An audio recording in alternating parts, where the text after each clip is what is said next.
This podcast is brought to you by our Anime Addicts community. If you want to help out the show, keep the show running, keep it alive, you can head over to aapodcast.com/join or Patreon. We do rely on you and your support. If we don't get it, we will die like a flower with no water. So go help out the podcast over at aapodcast.com/join or Patreon. You're going to get all of our exclusive content, the hentai episodes, the hobby addicts, the after parties, our undying love, and so much more. And now, time to start the show. Get ready! You're about to listen to the Anime Addicts Anonymous podcast. Make your anime addiction worse at aapodcast.com.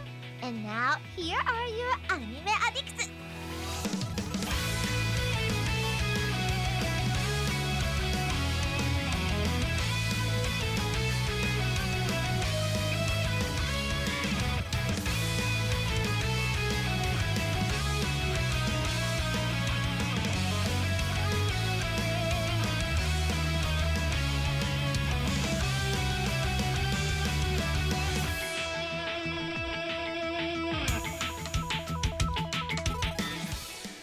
Welcome to episode 725 of the Anime Addicts Anonymous podcast. I am your host, Mitsugi, and I am joined by a handsome man. It's hockey season, and his stick is hard. His name's Mason. We should do the whole show with the echo. Just 2 hours of this. And just max out the reverb in post and just annoy our listeners. That's where my vision is for the future. How is it going?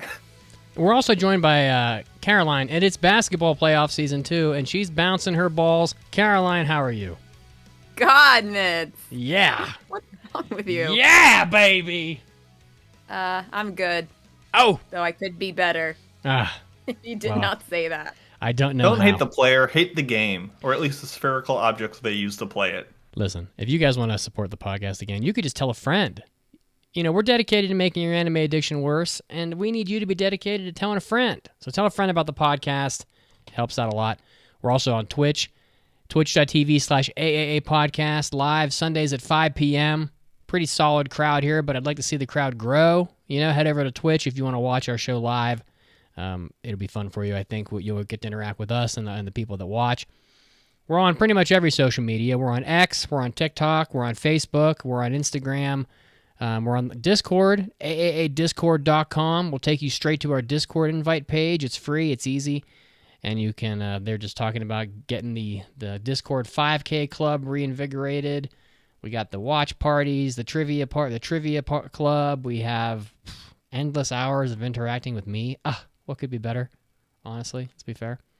I think that was the first time I've ever heard somebody refer to X as X. With like full seriousness, without having to the Twitter after the me? asterisk, otherwise known as Twitter. Interesting. That's why I scoffed. I don't know if I'm proud of you, but it's something. Yeah, the Discord is the place to be. Not only so next week, the 28th, trivia night. So you can join on before that. Just show up. It's a blast. And also, the Discord has put together a anime playlist on Spotify with over 1,000 songs now. So if you want the link to that to get that influx of anime goodness straight into your veins, or at least your ear holes, go to the Discord. They got it all there. The people, they do good work, more than I do there. Just do it. You heard the man. Hey, listen, if you join the Discord, you get your own cat girl. She comes in a box, very cute when you unwrap her. But she comes with no clothing, so you'll have to find clothing for her. So it's very sad. I've seen some anime. Let's start off like that. Oh, wait, those are hentai games. Sorry. Anyway, today on the podcast, we are going to talk about the most iconic anime characters. Will there be a cat girl in the mix? Will there be an animal girl in the mix of the most iconic anime characters? Oh, my God. I can't even... Can we just skip right to that segment? He's on fire. Oh, he's on fire, baby.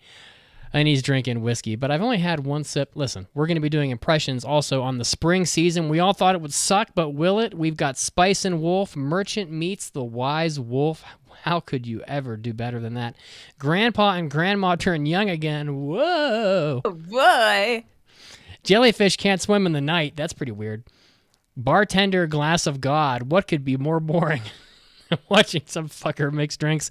And all Astro Note, which I thought was Astro Boy, I almost said it, and The Fable, which is the generic as fuck title, so that's gonna fail. Because the title sucks. Spoilers. Spoiler. Oh, do we have a spoiler drop for that? Oh, wait. Spoilers up. All right, so any comments? I just won my free cell game. I was working on that for a while, all throughout Hobby Addicts, and I just did it. What's next? Spider Solitaire? What was that? What's next? Spider Solitaire? Oh, no. It's always free cell. Okay. I'm addicted. All right, it's time for the big news of the week. 大ニュースです。It's time for big news of the week. Check my nipples because I'm excited because Keanu Reeves is going to be voicing Shadow the Hedgehog in the new film. What honestly could be better? They are just showering gifts upon me. So, first, Sonic the Hedgehog gets a live-action movie, and it's good, and it makes a profit, like a good profit, even during COVID. Then the second one comes out, and it's even better, and it's got Tails and Knuckles in it. Then they say, "Fuck it, Mitz, just for you." Paramount called up. They called and they said, "Mitz, we're gonna do a Knuckles live-action TV show for you." And I was like, oh, you make me swoon, Paramount. Sign me up. And now Jim Carrey comes out of retirement just for me to play Robotnik again in the third movie. And then Keanu Reeves says, you know what, fuck it. I'm doing Shadow the Hedgehog. Now this movie's got an all-star cast. It's got Idris Elba, Keanu Reeves, Jim Carrey. I mean, now it's got A-list actors in it.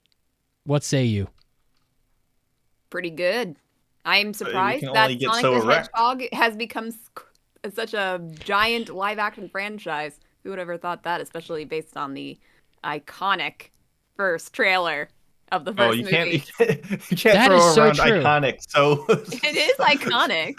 It's not good. It's infamously iconic. You mean with his little blue fingers and it's shit? those teeth. It's the teeth. Oh, Now, if they did not change that, Mitz, do you think you would still have liked it?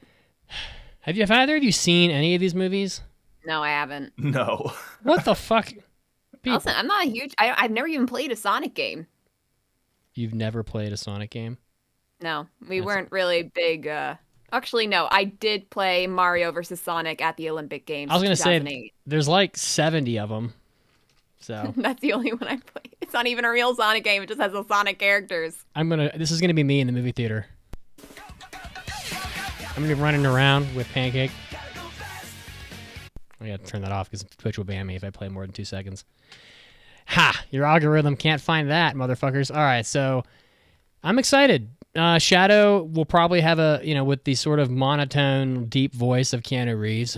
Bruh, I'm just gonna imagine the Keanu Reeves from the movie Speed doing the voice. Should be good.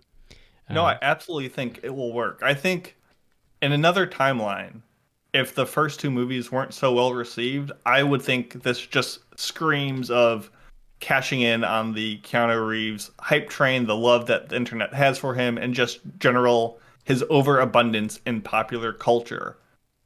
But I think with Shadow, I think with this movie being what it is, and having good, earnest surrounding talent, like you said, with Carrie and Idris, I think this will be awesome. I think it's a great fit. Yeah, the first Sonic movie did really well. Although it looks like the fans like it at about a 96% on Rotten Tomatoes, so that's pretty strong. Critics, they're Counterpoint. Uh-huh. Sonic fans. I don't Well, know if I could trust them as far as I could throw their lunch money, but hey, what is that supposed to mean? Sonic fans are all ages now, baby. We're in our 40s. I know. We're in our I know. 10s. They're multiplying, and I've got chills. Yeah, me too. You should feel these nips. All right, Caroline has no news today. Mason, what do you got? I have the news that I swiped. I stole. I plundered Caroline's You news plundered? sources. He did. And I when I first heard this news, I'm like, oh my god, I'm going to talk about this on the podcast. And then my next thought was, Mason's going to talk about this on the podcast, and I'll have nothing to talk You about. plunderer. How could you? Well, I would love to hear your input, Caroline, as we received one of the least surprising but probably most unfortunate bit of anime announcement news coming from the official website itself, but the Yuri on Ice sequel film has officially been canceled. Disaster. Not my gay ice skaters. No! As you all know, the beloved 2016 show was set to have a follow-up film that they announced in 2017. So now, 7 years later, after years and years of MAPPA being like, no, guys, we haven't shown anything, but I promise it's still working on it. It's still in production. They finally revealed what we all, I think, kind of knew deep in our hearts, that the film is canceled. Why? They did not give any reason for why it got Statute canceled. of limitations. No circumstances. I mean, they made this movie, MAPPA did, back when they were not the juggernaut they are today. Like, they were a much smaller company. Yuri on Ice put MAPPA on the map. Yeah, absolutely. They put MAPPA on the MAPPA. And they treat Yuri on Ice this way? They string us along for 7 freaking years and then just say, hey guys, actually, no. Yeah. So I feel bummed on one hand for the fans, because Yuri on Ice is an original work. It's not like I can be like, oh, you know, read the manga. Yeah, go read the manga, go read source material.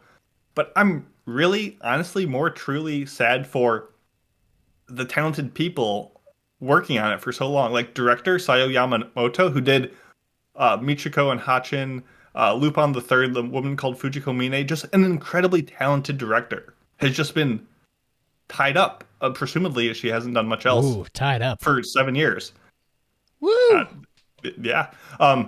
Like, we could have been getting more from her, and all the other talented people that were probably, you know, putting some bandwidth towards this project, and now just those years were lost, and that is like, disappointing. So sad for fans, sad for the creators, sad pony. And I guarantee there's going to be some petition online like 20 signatures to get MAPPA to bring Yuri on Ice back, and maybe another studio will piss. There's something. There is already. I know it because I did you signed it. You made the petition. No. I did make a TikTok meme about this, because even though it's been a long time since I've actually made a TikTok, because this is what brought you back. This inspired me to make a TikTok, and one of the people in the comments posted the link to the petition. But yeah. That shit got canceled because they knew it wasn't going to make any fucking money. That's why it got canceled. No, it would. That's the only reason they cancel things. It would make a lot of money, probably not as much as Jujutsu Kaisen and things like that. Nobody goes, you know what? We finished this movie. We're going to make 100 mil. Let's cancel it. No one ever does that. It would take more you'd be effort. surprised, Mitsugi. They don't. No, none of these companies give a fuck about anything except money. I guarantee it. Yeah. But Yuri on Ice would make money. The thing is that I think it would just take more effort because it is an original, and because the animation requires a lot of manpower. See, you get to the crux of it. Manpower equals money equals not profit. If it's going to cost them $1 bajillion to make it for some unknown reason, then they're not going to make any money off it. That's maybe people would watch it, but if you spend $1 quadrillion making it, you still lose money. It's like a red line. Well, sure, but I am going to say that it would be, really big. What you mean to say is that people would watch it. Yeah. It's just that they would spend too much money to make it worth doing.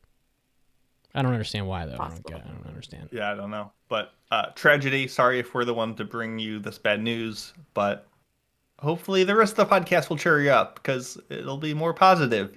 Yay! Rest in peace, Yuri. I was trying to think of a witty line from that theme song, which is, Born to make history. I'm not obnoxious in my head, but I can't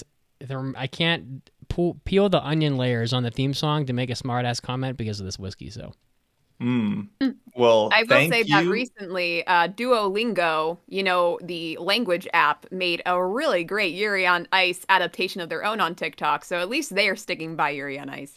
They did as like an April Fool's thing. It was kind of funny. All I have is that history rhymes with piss on me, so you could, I don't know, do what you will. Commenters, do something. Make the joke that we're too intellectually lazy to do. All right. Okay, I forgot to move the big news thing on the feed. See, if you join the Twitch, you'll get to see what a disaster Mitsugi is. But today we're going to be talking about and rest in peace, Yuri on Ice. I'm sure it'll be back. in some form or fashion. Most iconic anime characters inspired by a really shitty list of characters that we saw that were supposedly iconic on a website recently, as I recall. Yeah, episode 724, we talked about the pretty laughable 20 most iconic video game characters compiled by BAFTA. And, we all understand boiling down the whole lexicon of video game history to 20 characters is not easy. Right. But their list suffered from poor placement, recency bias, omission of some obvious choices, and just a weird bias towards certain brands. And it was just so not good that we're like, we can do better. So we're going to make a list of the most iconic anime characters. Mm-hmm. And before we get into that, I want to just ask you guys, like, what does iconic and being iconic mean to you? Besides the Sonic iconic, which is a really fun word to say that 5 times fast. Like, does a iconic character need to be popular to everyone on Earth, just to anime fans with a Western bias? Can you be iconic if you're just an image? If you don't really have a personality, if you're just a mascot character, can you still be iconic? Or are you, emblematic of a character type or trope or a show or an entire genre? Like, what do you guys, when I say the word iconic, what are you guys looking for? Ladies first. So is that your answer, Mitz? Ladies? No, beauty before age. That's my answer. I'm going to write that on the doc right now. Iconic is best described to me as being recognizable across the board. Like, of course, anime fans have a particular knowledge that might, mean that a lot of other characters might be more iconic to them than a general audience member, layperson. But there are several anime characters that are iconic that have trespassed that line into being just overall. How could they? You know this character, whether or not you are an anime watcher. So, of course, those are the ones that top the list. But how about this, Caroline? Do people need to know their name to be iconic? Not exactly. Like, I wouldn't say that's a deal breaker. But if they do know their name and they're, what they look like, then they have topped the list. Okay. Now, not all these characters can do that, but I would say that the top half of the list probably will be something along those lines. But also, iconic meaning, to me at least, that they are meaningful to people now, that they recognize them, that they know them, and will be meaningful in, like, the next 20 years. That they will recognize power. Them. Yeah, staying power. Now, a lot of the things, because we kind of made our own lists at first, just to get our base down. My list is definitely biased towards things that are more recent. Of course they are, because I haven't really seen a lot of the older types of shows, and I probably would have forgotten a lot of them. So yeah, I will say that. I think what we're gonna do, I guess to me personally, I think making a list is not as fun as seeing the reasons why. So like if you tell me, like for example in that BAFTA list, that Lara Croft is the most iconic video game character. Suck it.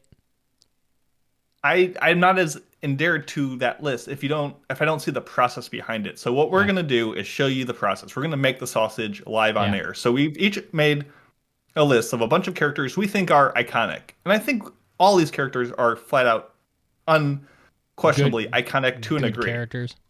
But we're gonna vote on if a character is gonna make the list as the most iconic list, and then we'll place it and make this list as we go. So we'll start with character A, and we'll be like, oh, yeah, he's kind of iconic. We'll place him like in the 5 slot. And then the next character will be like, oh, he's not as iconic. We'll put him below that one, and we'll kind of form the list as we go and kind of compile it. So we don't have time for fights and arguments, honestly. So basically, it's going to be kind of rapid fire. We got places to be. We got things to do. And I think we should begin with Caroline's list, if you're okay with that. I just want to say, don't pick on me too much. I just want to say before we start that my list, basically, my definition of iconic, it starts with something that stands the test of time. So if Caroline's picking shows, and I haven't seen your list, if you're picking shows from like this year, I'm probably not going to say go for it. Mason might. It only takes one of us. But no, and I'm not trying to be an asshole. I'm sure there's a ton of things on your list that will definitely overtake mine. Or but I would say that at least the first 4 or 5 characters on my list is probably going to end up on the overall list, just based on, Now, we're going to be quick. We'll start with Caroline. First up, Naruto from Naruto. I think that's got to be somewhere. I say Naruto's a yes. I'm just going to start him in slot 1, and we'll decide if the next person's above or below. Okay. Yeah, I think he might be at the lower end. I could even see Kakashi being on it more than Naruto, but I think Naruto's the right pick, and he definitely makes the list. All right, next up, Goku, Dragon Ball. I think this is another no-brainer, and I think it's definitely higher than Naruto. I agree. I think even Vegeta would be higher than Naruto if we had to go. Yeah, there, a lot of we're these doing no duplicates. So no duplicates, bitches. Because that last list was bullshit with the duplicate that they decided to do. This is bullshit. Number 3, Usagi from Sailor Moon. I think 3 right now, at least. I do. I'm okay with Sailor Moon. I would put her above Naruto. Really? I would put Goku. I think she just taps into a whole demographic that Naruto is not even sniffing in. I like Sailor Moon, but I like her below Naruto, and I'm sensing that Caroline agrees. I could go either way. I could be flip-flopped. You can't flip-flop. We don't have time for that. Okay. Initially I put it below Naruto and Goku, so I'm going to put her below Naruto and Goku again. Okay, she's below Naruto and Goku. Keep going. That's what she said. Next up, I had to beat Caroline did it. Yeah. Yeah. Standing ovation. Yes. Give it to me. Podcast over. We did it. Thank you. These are the top 3 most iconic characters.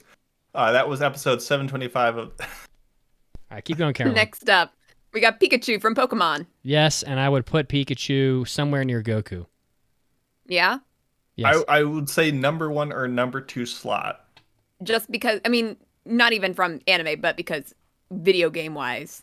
Yeah, so honestly, obviously the video games made an impact, but the image of Pikachu that we all think of when we think of Pikachu wasn't the chonky rat yellow creature that he was in Red and Blue. Like, we think of anime Pikachu. Even if we love the games and we love the franchise beyond the anime, I think we can say his popularity derives from the anime more than anything else. I would think Pikachu is more iconic than Goku. He's not a better character. He's just more popular. And that's where I don't know. I think I would put Goku over Pikachu. I agree with that. There we go. The people have spoken. What's next? Like, if there's more Goku shirts at the gym than Pikachu, then I don't know. There's more Pikachu shirts on the playground. Keep going, Caroline. Okay, next up, Luffy from One Piece. I would say probably out of the ones that we have on the list right now, below them. I would say he makes the list, but he is below everyone. So I agree. Yeah. Though I would say Zoro also could. He's a good character. He's also iconic, but yeah, but I feel like people would know Luffy's name more than Zoro. Zoro's a little. Plus, Luffy has a parade in the Macy's, or has a balloon in the Macy's Day Parade. So that's fair. Keep going.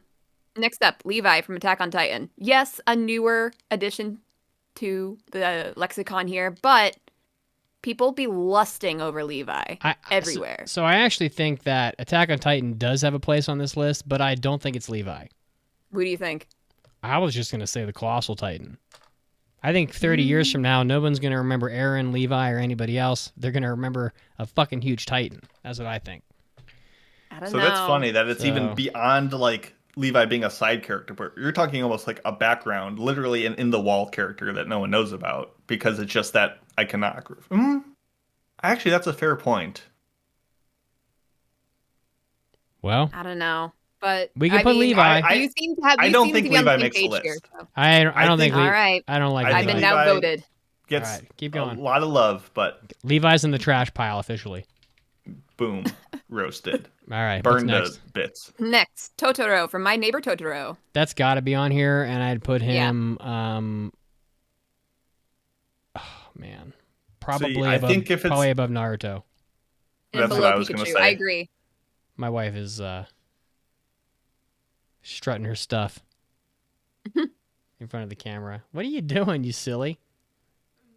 She has strong opinions about. She's curling her eyelashes or something. So she smells like Yeah. coconut. So I am going to put him above Totoro. That's where I've got him right now. Or above Naruto. Putting Totoro in the third spot Above Naruto. above Naruto, below Pikachu. Is there any problem with that? Nope. I didn't think so. Keep going. Edward Elric from Full Metal Alchemist. Negative. You don't think he I makes it love at the all? boy. I think his show is popular. I think what that show represents is really good, but I don't think he makes the list. I mean, I would pick him over Levi. They both kind of go with the short king status, but I think it's him Short with his kings? brother side by side. Yeah, Vegeta is the emperor of that category.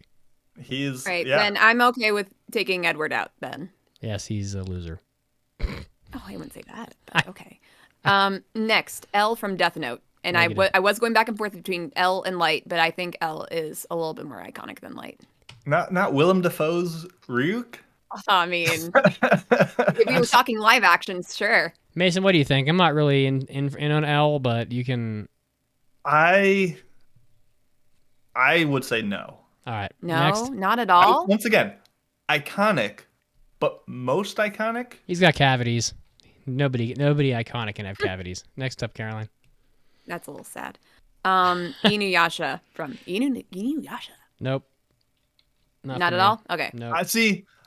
I think we should put him bottom of the list for now. Ooh! And I think by the time we get through our list, he will just be pushed off. But I feel like any 90s kid knows Inuyasha.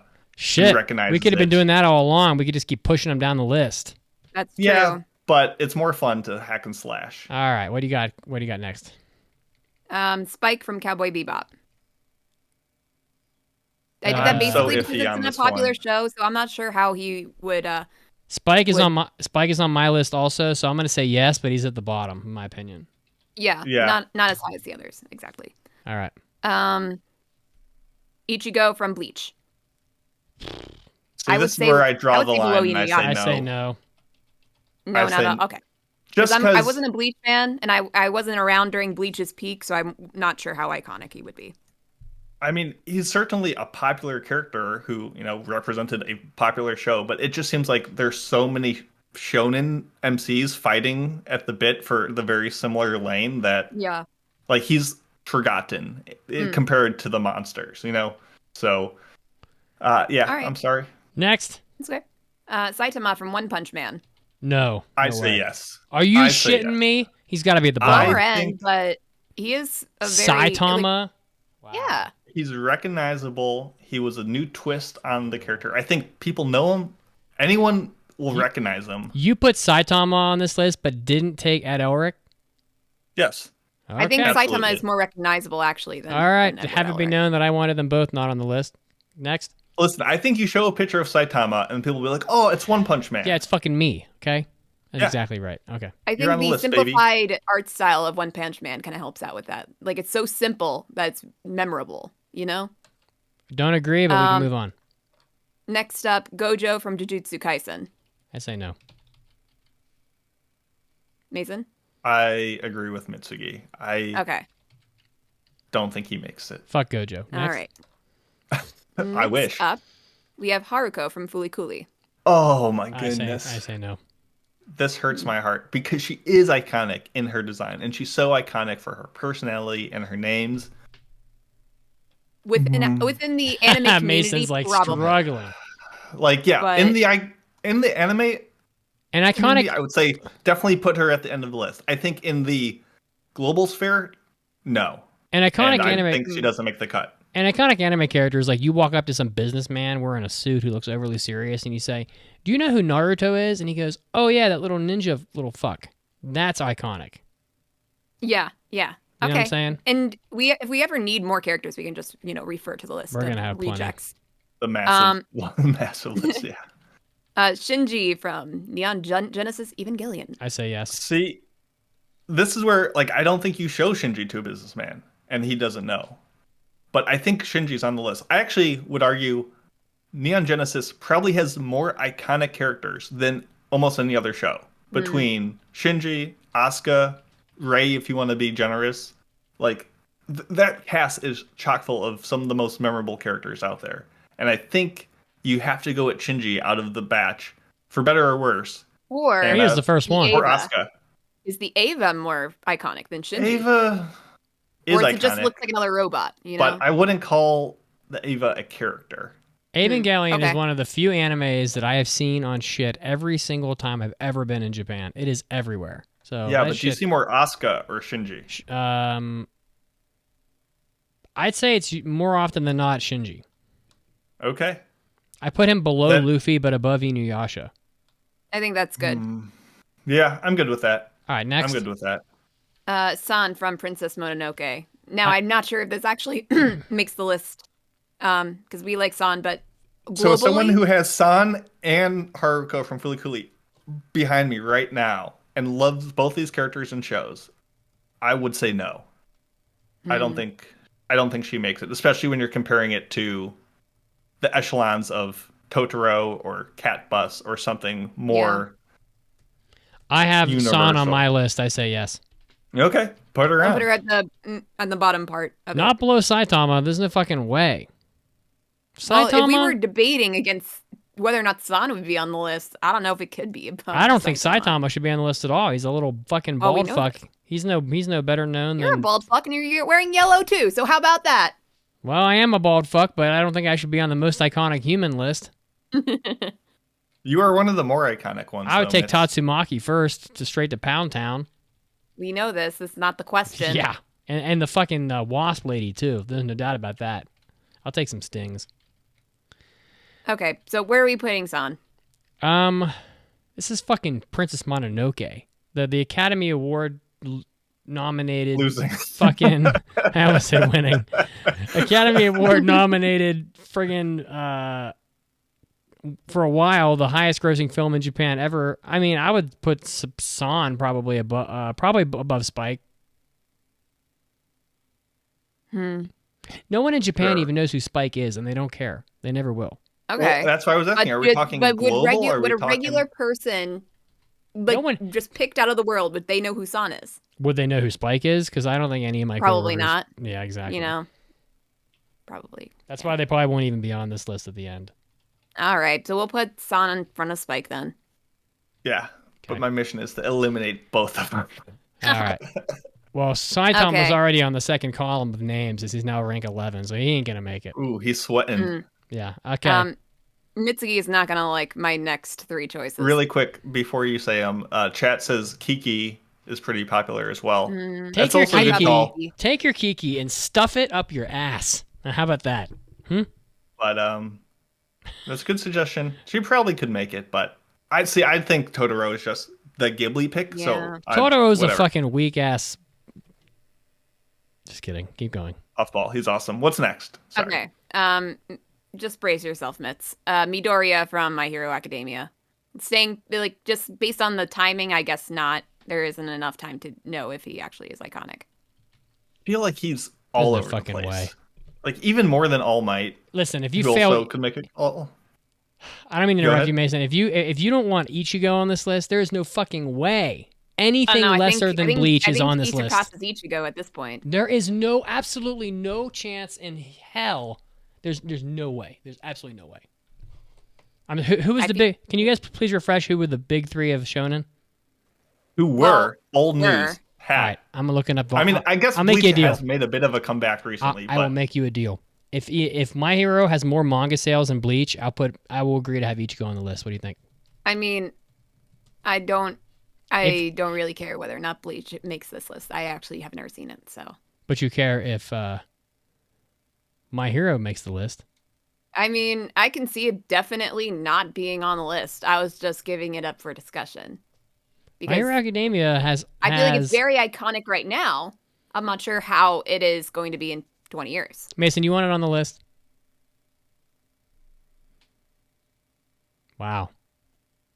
See, if it's all time, which this list is, I think it'll get pushed off. I think we need to give it some props for how well it's done, how big of a splash it's made, put it on the list. I think we're going to see something similar with Tanjiro, another highly successful shonen show. My next making moves, making it anime bigger in the world. I think unequivocally despite their recency, they made their stands. I just think they'll get slid off by the end. Can I just say something? If we're talking iconicness in the last 5-10 years, then yes, they are on the list. But overall, probably not. So we'll just move on from that. All right, I just want to hold on a second here. He's looking at the sales. He's running the numbers. He's like, I bet. So wait a second. So I just got called out. I just got called out for my age showing on the Discord. The definition of iconic is worthy as of being a symbol. Okay, so an anime that just got shot out of the vagina 3 years ago is now a symbol of anime. Yes, absolutely. No, there's no fucking way. Anime when Batman raises his bat signal in the sky, someone's like, "Well, that hasn't been around for a while." So you guys just painted yourself into a corner. You literally tossed out Ichigo, which has 60 million volumes on fucking My Hero in sales. So it's not even at the same end level of Shonen. And then we tossed out an even more recent Gojo, who is the hottest fucking thing that ever happened. It melted all ice cream on Earth to the tune of every single Crunchyroll award, but we're going to put Midoriya on here. He's backed into the corner on both fronts. He's not classic, and he's not as popular today. Where's the argument? Offering up for discussion. It's a character. I know, Gojo is not the only reason why JJK is hyper popular. It's the whole cast. Well, okay. He won't make it on here at the end anyway. Agreed. Which is why we're getting... Y'all make me angry. And here's my last one. Just because she was memed to death recently, Chika from Kaguya-sama. No. Yes, she's not on the list. I know this. Fuck Chika. I'm all angry now. Good. Yeah, that's why we're doing this live. So we get the raw My Hero is not that emotion. big. It is big. It isn't big. It is one of the, like... Big you go to any grade school, you're going to see academia stuff. Big does not make you iconic. Maybe if you're 8. And you haven't seen and Dick. Those are people in the world. They don't say, oh, Fast and the Furious 10, iconic. Fuck The Godfather. Like, give me a break. This shit won't be on here. You're really ignoring the whole purpose of this list, Mitz. No, to me, iconic means that it's been, no one asked me, but it means that it stands the test of time for a long fucking time. Most of my list is if I stop a Japanese person on the street. That's your opinion of what iconic is. And that's why what you're bringing to the table. We don't hold to that same standard. I'm going to blow him off the list with just my picks right now. All right. Doraemon. I literally had a coworker yesterday reference the Doraemon in military human laden fucking Denver. So how high does he go? Number 2? Number 1? I mean, I, as a person that was getting into anime, didn't really know who Doraemon was for a long time. Mason, we're going to lose all our credibility. All credibility. Even before I watched anime. I mean, I had Doraemon in my top 3, so he's definitely on the list. He was my number 1 pick. So I would put Doraemon, and if you're including, if you're, obviously we're all from America. We all have that Western bias. I think if you're focused on, what do Western people know? I would put him 7 or 8. But I think you factor in the popularity of Japan and kind of other places, he's got to be top 5. How high does he go? I would put him below Totoro. Okay. I'd put him... No, I agree. It's definitely below Totoro.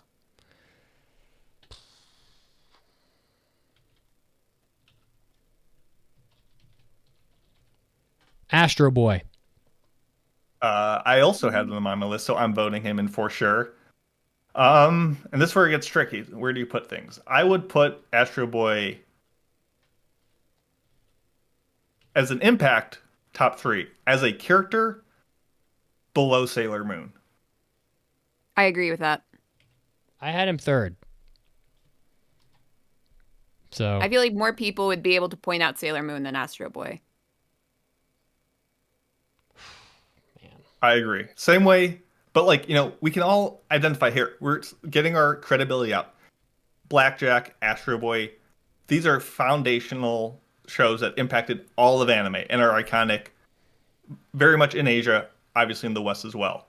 But compared to Sailor Moon, which is more recent, more photogenic in a way, I feel like there's not a person in our generation that would not know who Sailor Moon is. But exactly. I'm just you kind of have to explain Astro Boy. I'm just so disappointed by the Discord, honestly. Or not by the Discord, at the fucking Twitch at this point. No, they're good people. They're good people. No, they're not. What's next, Mitch? Lupin the Third. Absolutely. He was in my top 3. Damn, Lupin. He's so good. He's so good. I would put him, honestly, somewhere around Doraemon. I don't know. I mean, coming from my perspective, because I haven't really watched much Lupin, but I have seen a little bit of it. But it took me, again, a very long time, even as an anime fan, to really know who Lupin is and be able to point him out.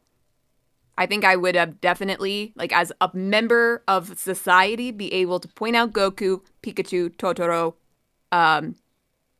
Sailor Moon, Naruto. Those I feel like have trespassed, crossed anime lines into the world's knowledge. I feel like Lupin hasn't for the world's knowledge. I once went to Kobe in Japan on the Japan trip, where they have the giant Tetsujin 28 statue. Do you remember going there, Mason? I do. That was a very good day. Do you remember what the high school band was playing at the Tetsujin 28 statue? I'm pretty damn sure it was the Lupin theme song. I think it was. Japan here. This is one country. See, Lupin feels very worldly in his popularity. I feel like you go to France, you go to Europe, you'll see him, not just because they take place over there, but I feel like he's not as big in the West. Though, you know, there is the Lupin live action, there is stuff. Like, he's always there. He's always persistent. He's never the top dog. He's never the most popular. But he's just around and he's ethereal. My thing is that, like, who really cares what the West thinks? They don't know 99% of anime because it's a major part of the population of the world. They don't know anybody, though. They don't watch anime. But it's more of like a filter. Like, there are so many popular things in Japan. Just how much filters through into the Western knowledge. It's like going to India and saying, what's your favorite beef dish? Oh, we don't eat beef. Oh, okay. Well, what's your favorite anime character, Mom? Oh, I don't even know what anime is. Well, if we're talking about iconicness, about, like, just being able to be known by literally everyone in the world, that is the point. It's not how popular they are in Japan. It is the whole world we're talking about. Kenshin Himura.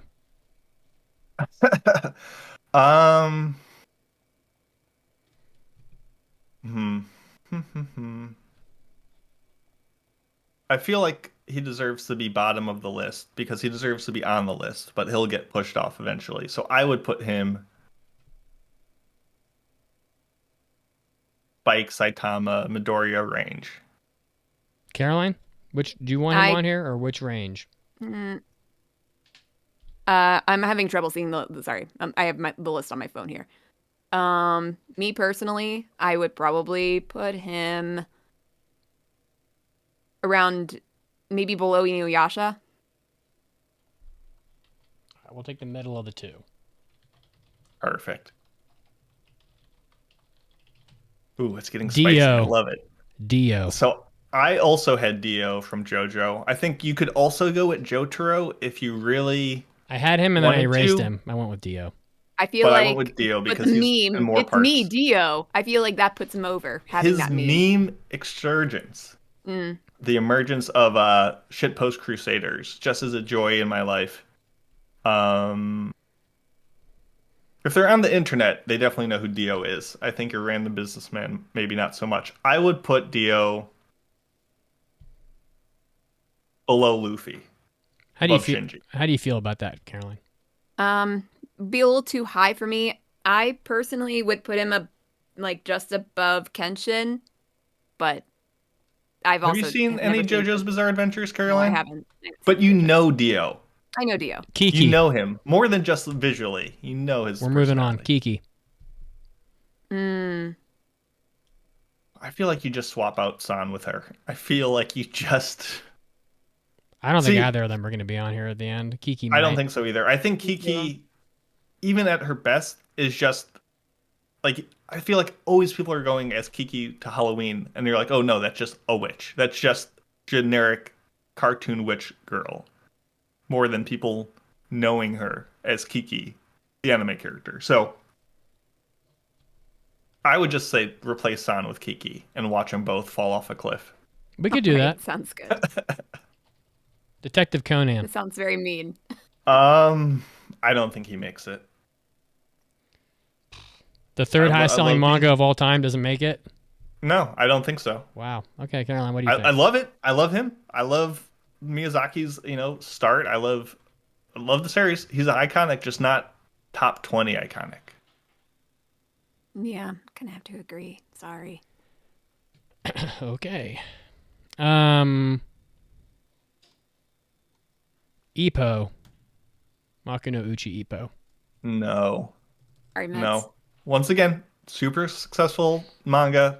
Great. One of the best sports anime of all time. No one knows who he Guts. is. Yes. Yes. Absolutely. No question. He was on my list. You guys are nuts. No, Guts. It's with a G. No, yeah, very good. Thank you. I put Guts. Quickly. I would say below Inuyasha. Yeah, I'm good with that. Sorry, I'm clicking through, like, is he better than, or bigger than Naruto? No. Bigger than Sailor Moon? No. Bigger than, and yeah, I'm good with that. It's above Dio in the 12th spot. I'm not even going to go with Onizuka, even though every teacher I ever had in Japan knew who he was. Horo. I think if you're talking anime fans, maybe. Well. But no. Okay. Caroline? I think she's Wolf Girl. If I saw it, I would probably think maybe on the list. But yeah, I also agree with a lot of anime fans that love Holo. Lelouch. Yeah, I had him on the list, and so to me, Lelouch is very much like Haruhi Suzumiya, which I had on my list at one point, of just hyper iconic and popular, but just within the anime sphere. And obviously, we're all within the anime sphere, so who knows? We're very poor biases. I like Lelouch on here, but I don't think he's top 20 iconic. If I'm thinking of a certain time period of anime, then yes. But overall, no. In saying that, do you think Midoriya Saitama is top 20 iconic? I mean, come on. Yeah, because I'm thinking more globally. Good Lord, globally, who cares? All right, you're up, Mason. We don't have Point time. to the topic, Mitz. It is globally. But so like, yes, we care. 80% of the globe has never watched an anime. They have no opinion. Yes, but they know who Goku is. They know who Pikachu. That is the idea. They don't know who Saitama is. I can guarantee that. That's fine, but they guaranteed. Might recognize them more. If I go to Egypt and say who's Midoriya, they're gonna go, "What the fuck is that?" If you show them a picture, they'll be like, will. That's No why he's at fucking the bottom of the way. list. He's probably not going to survive, and that's okay. Detective Conan didn't make it, and fucking Saitama made it. All right, never mind. Keep going. What's your first pick? The Toko Kusanagi from Ghost in the Shell, the major. Based on who's on this list, I say yes, because she's way more iconic than fucking Saitama. I would put her below above Spike. I would put her in the Spike range also. I'm good with that. Next one, I don't think it'll make the list now, but Kaneda from Akira, just because of the motorcycle slide. That is very emblematic of anime. I say yes. It's a very cool thing. I say yes. I'd put him near D. I'd put him near, and roughly near the bottom, near Spike-ish. Yeah, maybe. Yeah, I'd say below Spike. Yeah. Caroline, what do you think? I'm good with that. Next, we have Vash the Stampede. No. And to me, that's very similar to like what we talked about earlier. 90s time period, everyone knows Vash. Everyone was cosplaying Vash. You couldn't go anywhere within the anime community and not sing Vash. But I think beyond that, he's part of like that same time period as like Lelouch, iconic within that time period, but is not really thought much about these days. Yeah, so I had him. I had Haruhi Suzumiya. I don't think she makes it. Hisoka from Hunter x Hunter. Wait a second. Haruhi Suzumiya was big. I think it really comes down to how global you want to think and how long the time period. I think she was hyper big. She was the biggest thing, unequivocally. But I think her drop off was equally pretty quick. I can say no to Haruhi. What do you think? She's on the bubble. I mean, I feel bad, but I don't think so. Don't feel bad. You got to be an asshole on this topic. All right, what's next? Yeah, got to be ruthless. Sakura from Card Captor Sakura. Not if Haruhi doesn't make it. Yeah, I don't know. That's fair. I was thinking more just another It's a good pick, but element in the Sailor Moon thing. Yeah. Kirito from Sword Art Online. no. See, I did think about Kirito, but I would put Midoriya over him, and Midoriya is already on his way out. Okay. He needs to be. Is there any other character? We need to get 2 people off this list. Oh, are you serious? You're out of characters? No, I have more. Well, I just go. Let's hear 'em. I don't know if they're necessarily better. Yusuke Urameshi, Yu Yu Hakusho. Pancake's giving me a look. Am I out of control over here? She's not looking at me anymore. Yusuke, I think no. No.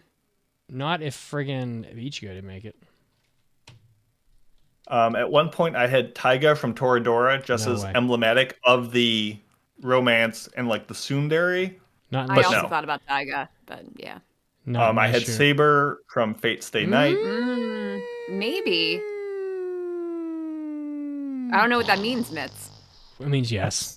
Saber's a yes. Yeah, I think just her character design alone. At this I think- point, I would put her near Kiki. I feel like people know her better than the show. I think that's the main point. There's a lot of Saber shit in Japan. There's a yeah. All right, I'll put her below Kiki then. All right.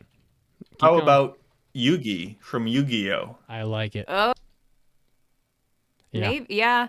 He might be pretty high up there. Actually. Yugi's big. Man, I would put that. I would put Yugi in the Inuyasha range. I would put him higher. I think Higher. How high would you put him? probably near Naruto Wow. because of the card games and like the show. Like kids, like in the West, I know that really like Yu-Gi-Oh. All right. I'm gonna average. Yeah, I'm okay with that. Let's see. While he does that, the next one on my list was. Did we talk Tanjiro from Demon Slayer? No. Briefly, but I don't think Briefly? he makes Okay. it. No, it's Oh, I had it. I lost it. I'm floundering. Are you happy now that Midoriya and Saitama are eliminated now? I mean, kinda, but like, who gives a fuck about Saitama? Caroline, what do you think of Ken Kaneki from Tokyo Ghoul? No way. In a certain time period, yes, but no, not I'm with overall. I'm with you. I had I had some silly ones on this Let's list. hear 'em. We don't need to do We it. got time. Oh no. Oh, I had Lane from Serial Experiments Lane. cute. Just because she, in all like the vaporwave aesthetic, is all over the place. Her and her little bear onesie, great, super awesome. I think we all know, not on I this think it's list too deep a worthy. cut. Yeah, I don't Okay. think she makes it. No, you have any others? I don't. I had Kamina from Gurren Lagann. Let me throw out a few I others. was also thinking Gurren Lagann, but I feel had like go- the show is pretty iconic. I couldn't really think of like a character that would. Yeah, I had serve- Golden Boy on here just to appease Just- Mitz. That's funny. Let me throw out a couple more here, just from Yeah, like, go looking up for it. online here, and we'll see if we have any sleepers here. How about Shin-chan? I think it's so Japanese in its appeal that I would say I can't, in good conscience, make it iconic. I agree. How about Captain Tsubasa? No, No. I wouldn't be able to pick him out. Pancake says Gon. She likes Gon. Gon is for I consideration. do like Gon. I think Hisoka is more. Yeah, Mason I say likes- no. I can't say no. I also thought Hisoka over Gon initially. They're when I was making my saying list. yeah, okay, but Hisoka over Gon. If you put Hisoka on here, where would he go? Hisoka cannot be more iconic. He's not more than Kenshin. Kenshin, though. He's not more than Kenshin, and I don't think he makes a list. I think he's I agree. in anime, memorable, iconic. Yes. We're acknowledging all that. But top 20? No. How about Ramna from Ramna 1/2? No. Ooh. I think Inuyasha already takes that spot. I guess, from Rumiko Takahashi. yeah. From Okay. her universe. All right. I guess out of these 1 to 20 we have so far, are there any positions we want to change? Are you smiling at me? Anything She said Ryuk. We already rejected L. But everybody knows Ryuk. She said. It's any takers true, any takers for Ryuk? No, not on this list. I would take Light over Ryuk. I think. He at least eats the potato chips. What do you want me to do with this list now? We have the top 20. I can just read them. Yeah, let's read them. I think we read them, and if anything feels like they don't sit right, we can rearrange. All right, barely making the list is Kenshin Himura. He did get 3 live action movies recently. Kaneda from Akira. After that, Spike, which I'm not gonna lie, Spike is really questionable. Like, I said yes to Spike, but because he was on I think we could move Spike down. He was on my list too, but no one in Japan knows who the fuck Spike is. Nobody. I've tried this many times. So, I mean, if anything, I would take Spike out and put Midoriya or whoever we had at 21 back at 20. But I know that'll give you an aneurysm, so we can move Spike. I would put Spike at 20. And until My Hero gets a Netflix fucking TV show, I can't go with it. No. Honestly, if it was between My Hero and Death Note, I think Death Note has far more iconic characters. My Hero is just today's version of what is popular. And 2 years from now, and once it ends, no one's gonna give a shit.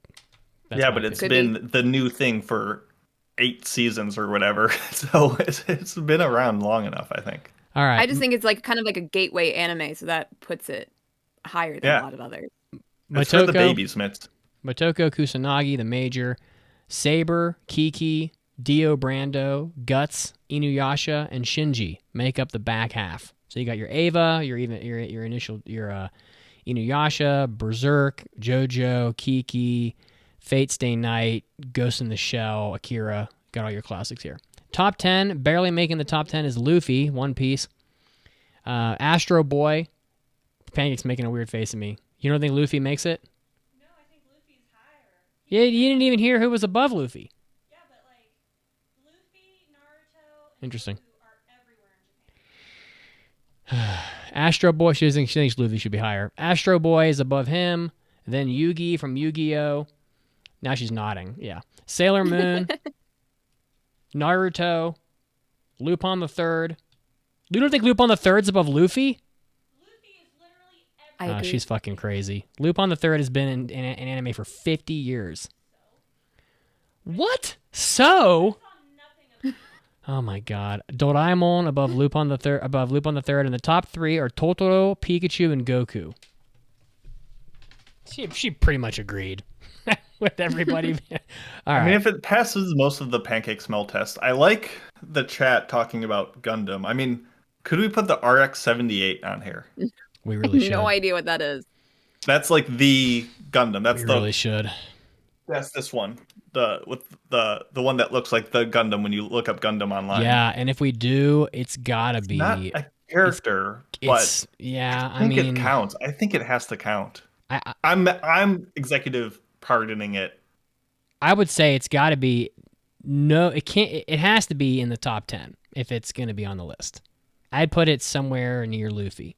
Is there any mech that would go above the Gundam? I would say no. I can't think Maybe of... Unit 1 would be the only one probably that would even be close. No. Yeah. I feel like Gundam is very synonymous with mecha. I think we put Gundam on the list. I think we put Gundam... Yes? Oh, boy. Above Astro Boy. Wow, okay. I think we put Gundam in the 8th spot. I feel like doing it higher just gives it credit for being the robot show, which, true, it is.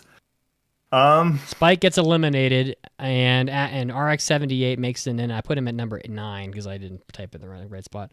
Right above Astro Boy. Oh, that's a good parallel of where robots have come from. There you go. So we got some Gundam representation. Now that is how you make a fucking iconic list. Yeah. Not this bullshit website.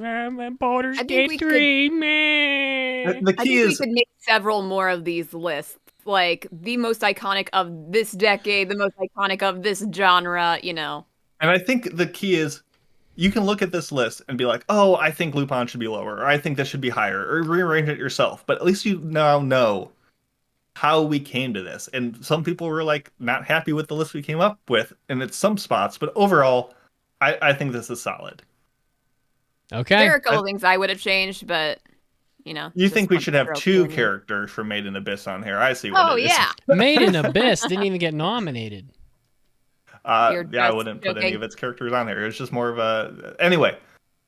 What are you looking at? Pancake is giving me crazy stares this whole episode. Oh, she's losing her shit. All right.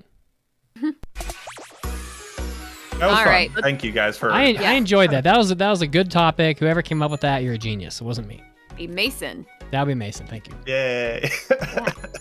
Okay, here we go into our in-show weekly trivia question. In Grandpa and Grandma Turn Young Again, what did the couple eat that turned them young? We'll give you the answer after the news break.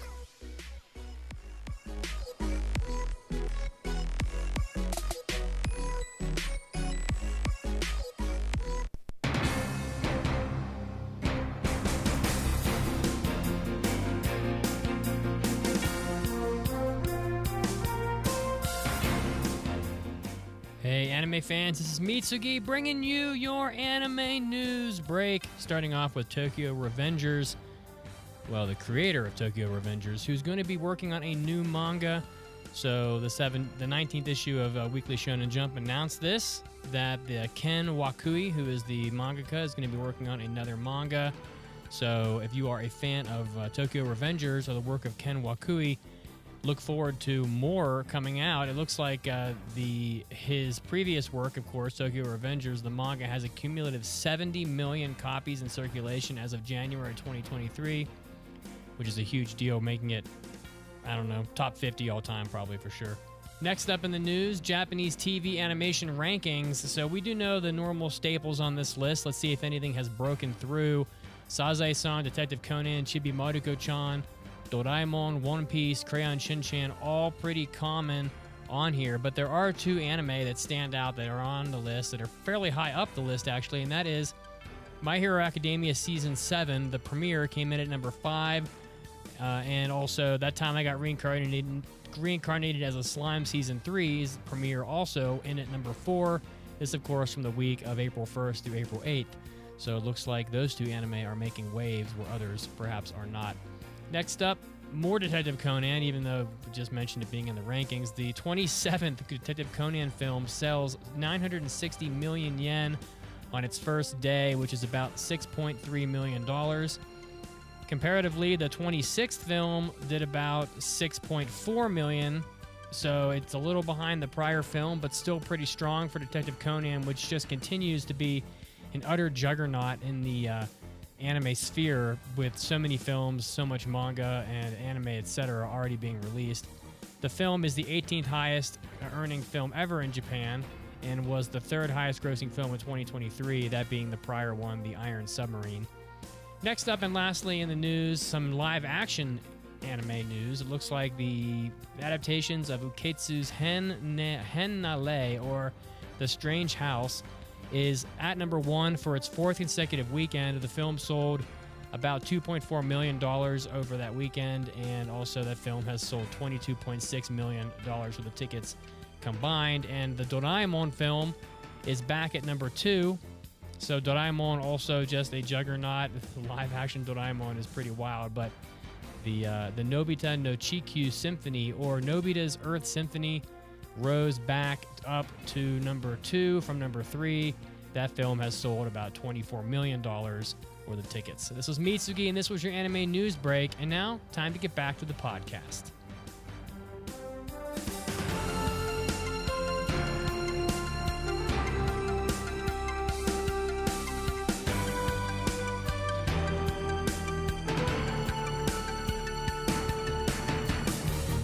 We know the truth.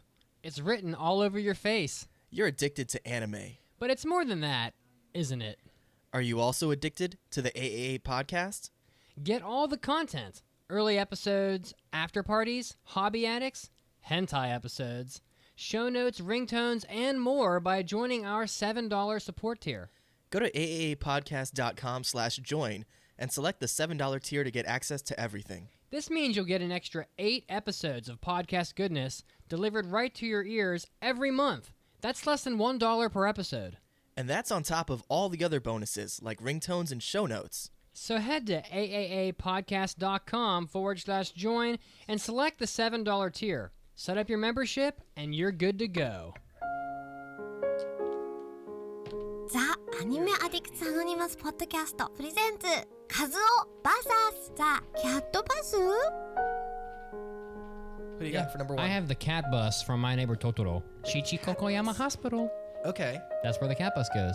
Yeah, but like, what are the cat bus's combat abilities? It has the most powerful headlights in history on its eyeballs. It could blind you drastically with its eyeballs.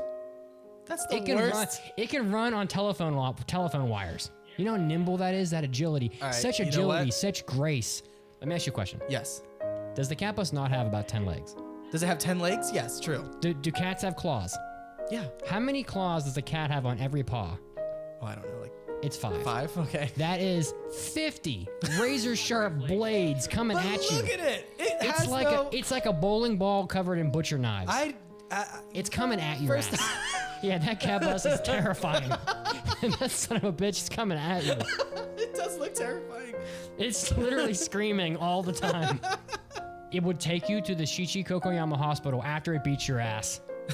It's Yeah, gonna it beat your would. ass and take you to the hospital. Yeah. And now, back to the podcast. Welcome back to the show. When we left you, we had an intro trivia question. In this silly anime, the title, Grandpa and Grandma Turn Young Again. What did the couple eat when they turned them young? A golden apple. That's so lame. Do you guys think that's lame? Pretty lame. Better than eating some other things, I guess. Well, I actually could have thought of a lot of things that were more entertaining than a golden apple. What do you think? What would turn you young? You don't Nancy? want me to answer A this question. big pasta dish with ravioli. You really want me to answer that? I can fill in the blank, I think. Okay.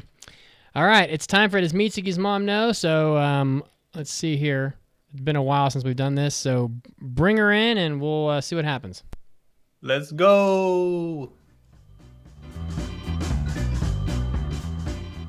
It's time for Does Mitsugi's Mom Know?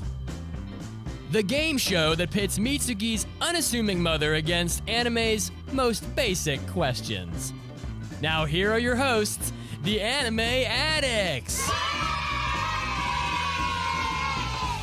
Whoa! It's time for Does Mitsugi's Mom Know? The game show where my mother, she doesn't know jack shit about anime, but she knows a few things, and she's a wily little stickler. Who do we have on the phone today, and where are you calling from? B-Ball Bree from Nebraska. B-Ball Bree, who is going to win the NBA Finals this year? I have no idea. You got B-Ball Game in mitts. your name. What? She's got basketball in her name. Do you have a favorite basketball team? Recently the Iowa Hawkeyes. Okay. All right. There you go. All right, well, I'm sure you know the name of the game here. We're going to play Does Mitsugi's Mom Know? My mother, she knows a few things about anime. I'm going to ask her 5 super basic questions about anime, and your mission is to guess whether or not she knows the answers. And if you get 3 out of 5 right, you will win a BMW M3 Sport Edition brought to you by BMW. How does that sound? Doesn't sound right. All right, well, Sounds like she doesn't want it. How dare She you? doesn't want it. She's gonna play anyway. How She's like, dare "I'm you good." tell the host who's right and who's wrong? All right. Only my mother knows the answers to those questions. Do you have any questions before we get started? Nope, I don't. All right, well, we've had you on the podcast before, so thank you again for joining us. It's time for your first question. Here we go. In Whisper of the Heart, what profession is the main male lead striving towards? Tough question, but she has seen a lot of Ghibli. That's a Ghibli movie, Whisper of the Heart. The answer is a violin maker. I'd say that she doesn't know. And the main girl's trying to be a writer, so Those are basically the answers I would accept. She does not know. Yes. I don't think she knows. All right, well, just like a swish from three-pointer by the Iowa Hawkeyes, I'm dialing you in on this question. Here we go. In Whisper of the Heart, what profession is the main male lead striving towards?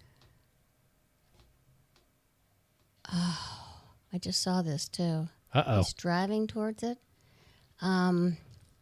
He wanted to be a magician. Terrible answer. Okay. Well, that's one correct answer for B-Ball Bree. She's on fire. It's a barn burner. Are you ready for question 2? Yes. I don't want to get your jump shot rhythm all messed up. Hajime no Ippo is an anime about what sport? Oh, goodness gracious. Making my nipples hard with these fucking right hooks. Gotta stop drinking, Mitz. You get really gross when you drink. I am dead sober. What are you drinking over there, Mitz? I have What more. beverage I are have you more consuming? whiskey, but I haven't had it yet. See, I'm on camera right now. You can't see it. All right, just trust me. B-Ball Bree. The answer to the question is boxing. Does she know it? I will give her the benefit of the doubt. I think she might know it. All right, she knows that men love to get sweaty and beat each other up. I'm locking you in. Here we go. Hajime no Ippo is an anime about what sport? Well, I've never seen it, so I'm just going to guess lacrosse. Oh, it's boxing. Oh, That's another anime we need a sport about, Mason. Lacrosse. That's true. That wouldn't That's be bad. I love me some lacrosse. I love I'm watching. surprised your mom doesn't know one of your favorite anime is boxing. I cry for an hour every time I watch that anime. It's so I'm more Your mom's surprised sincere, she thinks apparently. that there's a lacrosse anime to begin with. it's so passionate. All right. Well, that was a brick off the back of the iron by B-Ball Bree, but we'll see if she gets the rebound. Are you ready? Yes. Offensive boards. What is the name of the floating island in the sky in Castle in the Sky? Even a dipshit would know it's Laputa. It's the name of the fucking movie. But will she know it? Because my mom, she's known to be a little bit of a tricky character. Well, she said that she had just saw Whisper of the Heart and had absolutely no idea And then what missed the it. plot was. I'm gonna say she doesn't know. She does not know. All right, here we go. Dialing you in. What is the name of the floating island in the sky in Castle in the Sky? I don't know the name. Just it's the Castle in the Sky island. No, the movie's actually the name of the castle is actually in the title of the movie. Owls? Do you remember the name Laputa? No. Okay. All right, she's on fucking fire right now. Do I have a drop of little kids on the soundboard? Nope, no little You kids. have a drop oh, of I little do, kids I do, on I do. I fire. have it. Here it is. They're screaming in pain. Oh, well, I should just play the NBA Jams theme for B-Ball Bree then, if you wanted me to, you know. Oh, that would be. Maybe if you win. Probably. Maybe if you win, Yeah. we'll get removed from YouTube, from Twitch. You got to earn it. We'll do it for you. All right, you just need one more correct answer, Bree, from the last two, and you will be on the top 10 on ESPN. Are you ready for the next question?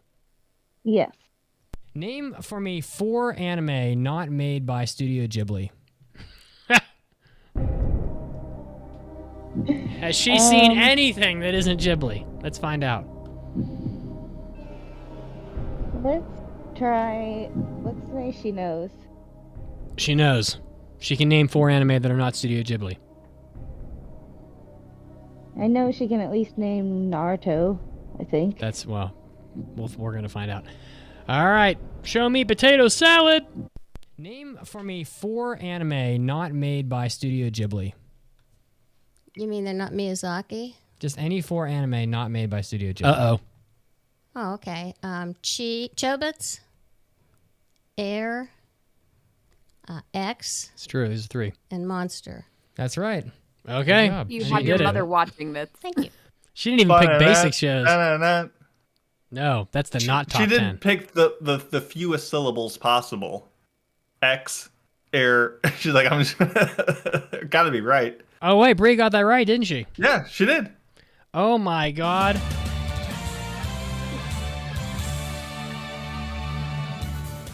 Oh, you know what? Here, I can do better for you. If the soundboard cooperates, it's going to be amazing. It's going to be amazing. It's going to be amazing. It's going to be amazing. It's going to be amazing in post. There we go. And you are driving off the lot with a brand new BMW M3. But it's just a Hot Wheel car, so you're going to have trouble fitting in it. But your pinky finger will be riding in sweet luxury all the way to the bank. Bree, how do you feel? Pretty good. Were there any bets on the Discord about this? No. Oh. I tried. I saw you try to stir some up though, but it was I too think it was a last little second. Too late. You still should feel satisfied knowing that you can lord this over all the people who have been decimated in the past. So, and there have been many. Would you like to rub it in by trying the 5th question? Sure. Which of these anime is based after a video game? Planetes, Record of Lodoss War, Persona 4 the Animation, or Monster? I'm gonna say she doesn't know. She does not know. To embarrass all prior winners, here we go. Which of these anime is based after a video game? Planetes, Record of Lodoss War, Persona 4 the Animation, or Monster? Record of Lodoss War. Nope, that's not correct. Unbelievable, she's done it again. 4 and 1. All right. Who would have thought? Thank you, Bree. I will be contacting you after the show today to discuss your actual prize. But our prize today was having you on the podcast, so I do appreciate it. Thank you for joining us. Yep, thank you. All right, see you later. Bye. All right, people, what's next on the agenda today? A solid win, a feel-good victory. Really solid. Yeah, I think sometimes you need that, so now listeners will be like, oh, she made it look easy. I can do it. I can go to Discord and reach out to Mason and be like, hey, I want to play the game, and we'll put you on the docket. And then you'll see, when the pressure's on, all right, really fare. I have a question for you guys right now. Mm-hmm. I just looked back and saw my cat, Mako Reactor, scratching inside the dryer. The question is... Inside the dryer? And the dryer is open right next to his litter box. The question is, did my cat shit or piss in the dryer just now? Yes or no? I'm going to go check. Come on, let's hear it. Take your guesses. I will say yes. I'm going to say no. I thought he was going to get the mailbag section going so we could start the next part of the podcast. But this is far more entertaining. No, we need the intensity right now. He doesn't look disappointed. My cat has pissed in the dryer. So congratulations, Yay! Caroline. Unfucking believable. Do I get a car? Do I win a car? Yes, why not? Would you like a cat? I have a cat for you. Would you like him? He does have some bathroom issues, I can attest. Say yes, say yes. He has very stinky poops. All right, it's time for I'm sure your dryer is going to smell awesome. Well, I might murder him now. It's time for mailbags. It's time for an almighty anime mailbag. Anime.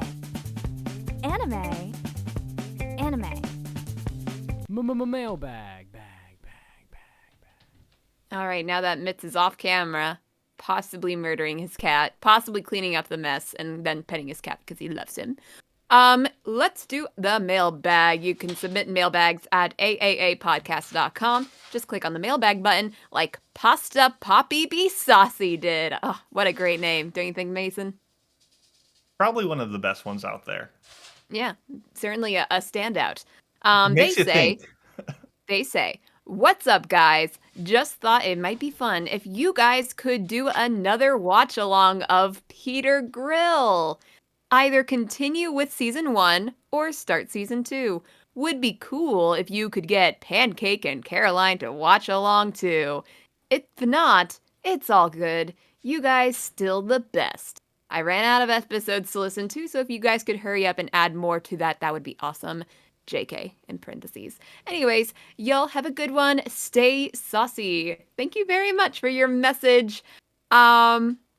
Never seen Peter Grill for obvious reasons. What is obvious reasons? I'm a listener. I've never heard of Peter Grill. I like grilled cheese. What is this about, Caroline? Give me the 1 second synopsis. What Peter Grill is about. I actually don't know. I just know it's inappropriate, to say the least. and also not a very well thought of show. But here's the thing. I'm a chronic people pleaser. So if it would be entertaining to others, I may be convinced to do maybe an episode or two. Maybe. That's all. Okay. You had me at ogre know, breasts. Yeah, if you don't know, Peter Grill is essentially just interspecies reviewers, they're hot. but just one dude going around having intercourse with lots of different fantasy creatures. And it was pretty funny. I don't even remember what hentai episode we watched it on, but it was surprisingly fun. Sure, why not? That'd be enjoyable. I feel like starting with season 2, I'd missed such deep lore from the first season and motorcycles going outside my house really loudly. But besides that, I'd be down to watch it. I do have sad news for you, Peter Grill fans, though. It was announced that the 15th volume edition coming out this fall will be the end of the series. So Peter Grill in the Philosopher's Time manga, it's an end of an era. So salute to Peter Grill. You had a good run. And I'd be down to watch more of that because hentai episodes are difficult to come up with topics for. I just tell you right now, nobody has ever kicked these naked ogre chicks out of their bed in the morning. Ever. It has never happened. They're like, they just take the day off the next day and they don't even book a hotel because they know they're staying again. 100%. And there's no competition. Yeah. There you go. I'm in. Season 7. Sign me up. Son of a bitch, I'm in. Naked ogre chicks. I never Can we thought get I'd them say on that. the most iconic characters? The pair would be one entry. Yeah. Yes. Okay. Yes, we can. We can do this. Yep. We'll slot them in on the 69th position. I got it. Yeah. Mm-hmm. Smothering 7 inappropriate comments and moving on. It's time for impressions. Are you excited? Because I am. There's a drop here somewhere. Today, we're going to be doing impressions. Impression time, believe it. Yeah, I didn't even read that mailbag. I was too busy cleaning out my dryer. No worries. I can just see work next week. Mitz, why does your polo smell like piss? It is piss. You're gonna Lysol that dryer. I ain't gonna Lysol anything. You don't want to, get rid of the pee that is in your dryer. You don't Lysol. It's a lifestyle. My wife wanted another rag doll. I don't know if that's gonna happen now. Perhaps disinfectant. That's all I'm asking. Yeah, you're gonna get another one to replace the one you just kicked out of the house. Yeah, you know how long you have to wait and how much you got to pay to get one of these fucking cats? I don't know what's cheaper, the new cat or going through a new wardrobe each time. 2 years. Yeah, you got to wait at least 2 years to get one of these fucking cats in Colorado. So. What are we doing here? What are impressions, Mitz? All right, so we're gonna do impressions today. We are back on the fresh slate of anime. So every season, your hosts will pick most of the anime from the season that we want to talk about. It's about 20 anime. And from the 20 anime that we do impressions on, we will only be selecting 6 that we want to actually watch and do reviews on. Now, that's what we're doing right now. We're going to pick or we're going to pass or fail these anime. And after we pass or fail them, the listeners will be able to pass. Oh, my wife brought me a coffee. She's so lovely. She's a fucking dime piece. Cat peed in the mug. Hey, babe, guess what? Chicken butt. Guess what? What? Mako peed in the dryer. Yeah, because I told you to not leave clothes in there. There's no clothes in the dryer. It's empty. Don't leave the dryer open. Oh, don't leave the dryer open. Don't have a cat. Yeah, I would close the dryer. okay. I think that's the first thing that you would do is close Listen, any excuse for the fucking ragdoll. Close the dryer. Close the closet. Mitsugi Close walks your... over, sees Mako in the dryer, closes the door, starts the cycle. Is he fucking retarded? Yes. He's retarded. Okay. Yes, he is. He's a stupid idiot. He's a beautiful dipshit. He's got 4 brain cells to rub together, and one of them is usually off somewhere else. He's about to lose his penis. I'm going to chop that fucker off. Yeah. Wow. It's a good option. All right. Today we're going to be doing impressions on the dryer door. Yes. After we finish our impressions in the next 3 weeks. You want to clack with me? Clack. Cheersing our drinks. I get this big ass fucking drink. I don't even know what this is. Look at this fucking. This is definitely a Starbucks drink.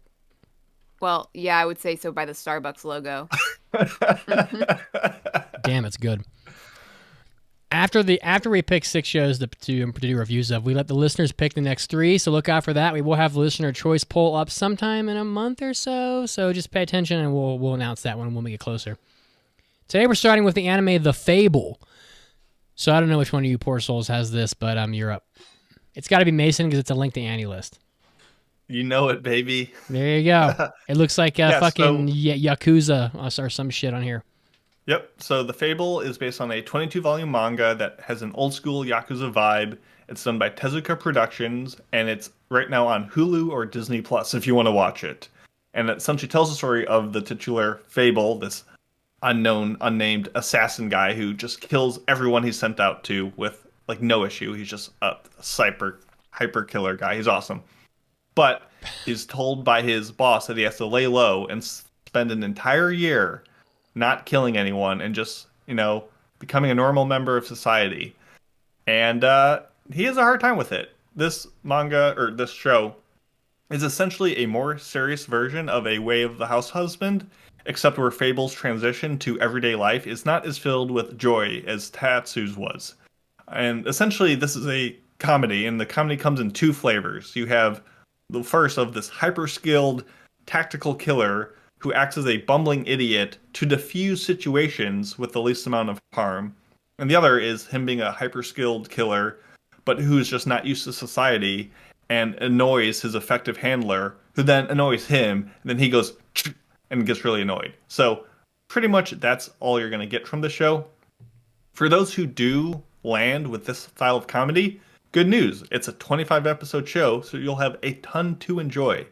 However, personally for myself, I feel like I've already seen everything the show has to offer and how its comedy is delivered, and I'm honestly a bit underwhelmed. It's certainly more engaging than others like it, especially when, he'll get challenged to a fight by these no-name street thugs, and he's like, okay, clearly they're here to beat me up, so I will not kill them because that's what I want to do, but I will use my awesome skills to pretend to get beat up in the way that causes me the least harm by, dodging their kicks just enough so it doesn't hurt me, but so I still get kicked, and so they can feel like they won. So that's kind of what you're dealing with. And it's all right, and it's kind of amusing seeing his slow-motion technical mechanical analysis mixed with more mid-thoughts, but it kind of, I think, will wear out its welcome. And while I think the show will become more than just a slice-of-life episodic thing and develop into something juicier that might make a better review, I still probably wouldn't pass the show because the artistic offering is really underwhelming. The visuals are just so drab. The directing is really poor. The animation is bare bones. It's very visually unclear in how it communicates some ideas. And it's just too dour a show to sustain a 2-core run. So I think if this concept sounds interesting, it's worth the 2-episode test to see if the comedy works for you and your palate. But for me, I just didn't love it enough to pass it. So I will be failing The Fable. No, God! No, God, please, no! No! No! No! Good start. Yeah. We love a fail. I could see the manga coming off better. It's definitely not getting the full budget of a proper anime behind it. All right, well, I'm going to be doing an impression on Spice and Wolf, the remake, I guess it is. So Spice and Wolf is a remake. My wife is running the water downstairs, and it sounds like a waterfall. Making a note. That's what sinks do. Yeah. They're little mini waterfalls. So I'm going to be doing an impression on Spice and Wolf, the remake of the 2008 anime, which I don't know why they remade this, but they're doing it. The reemergence of the uber waifu that is Horo. Probably if we did a new waifu war this year, Horo would be in the final. I don't know, probably. So, Horo was like top 8 anyway, right? When your waifu is top 8... Yeah, I think she performed well despite being pretty old by anime standards. I'm going to look the up... show and her. I'm going to look this up. Didn't she not do well the first waifu war, though? Well, I'm about to look this up, actually. And then I'll be able to... Waifu War 2023. Horo made it to the top top 8 and lost to Ai Hayasaka to Ai Hayasaka, who made the final and almost won. So Hodo lost. Anarchy. Hodo lost to the character that almost won. She lost. Ai Hayasaka lost in the final by 1% to 0-2, and Hodo did better than Rem against Ai Hayasaka did. So she's stronger than Rem. So, and that's a 16-year-old character. So if you were to flash forward to today with a remake, yeah, it's a shoo-in for at least the final, I'd say. So this is really the anime about a man named, and this is, what studio is doing this? Passione, whatever. It doesn't. That studio kind of sucks. I don't know. Have you done anything we care about? Their highest rated anime is this one. So there's a man named Kraft Lawrence, who's a trader. He's a merchant. He travels around on his horse and buggy with his wagon, pretty much just trading things. At the start of the anime, he's got wolf pelts in the back of his wagon. They look really nice. And there's all this lore about Hodo and this, well, not really about Hodo specifically, but about the wolf that like runs among the wheat fields in this region and helps the wheat grow. So she's one of the deities of this region. You know, when the wheat gets cut, it's because the wolf came and ate it up or whatever. And when it's growing, it's because the wolf did this or that.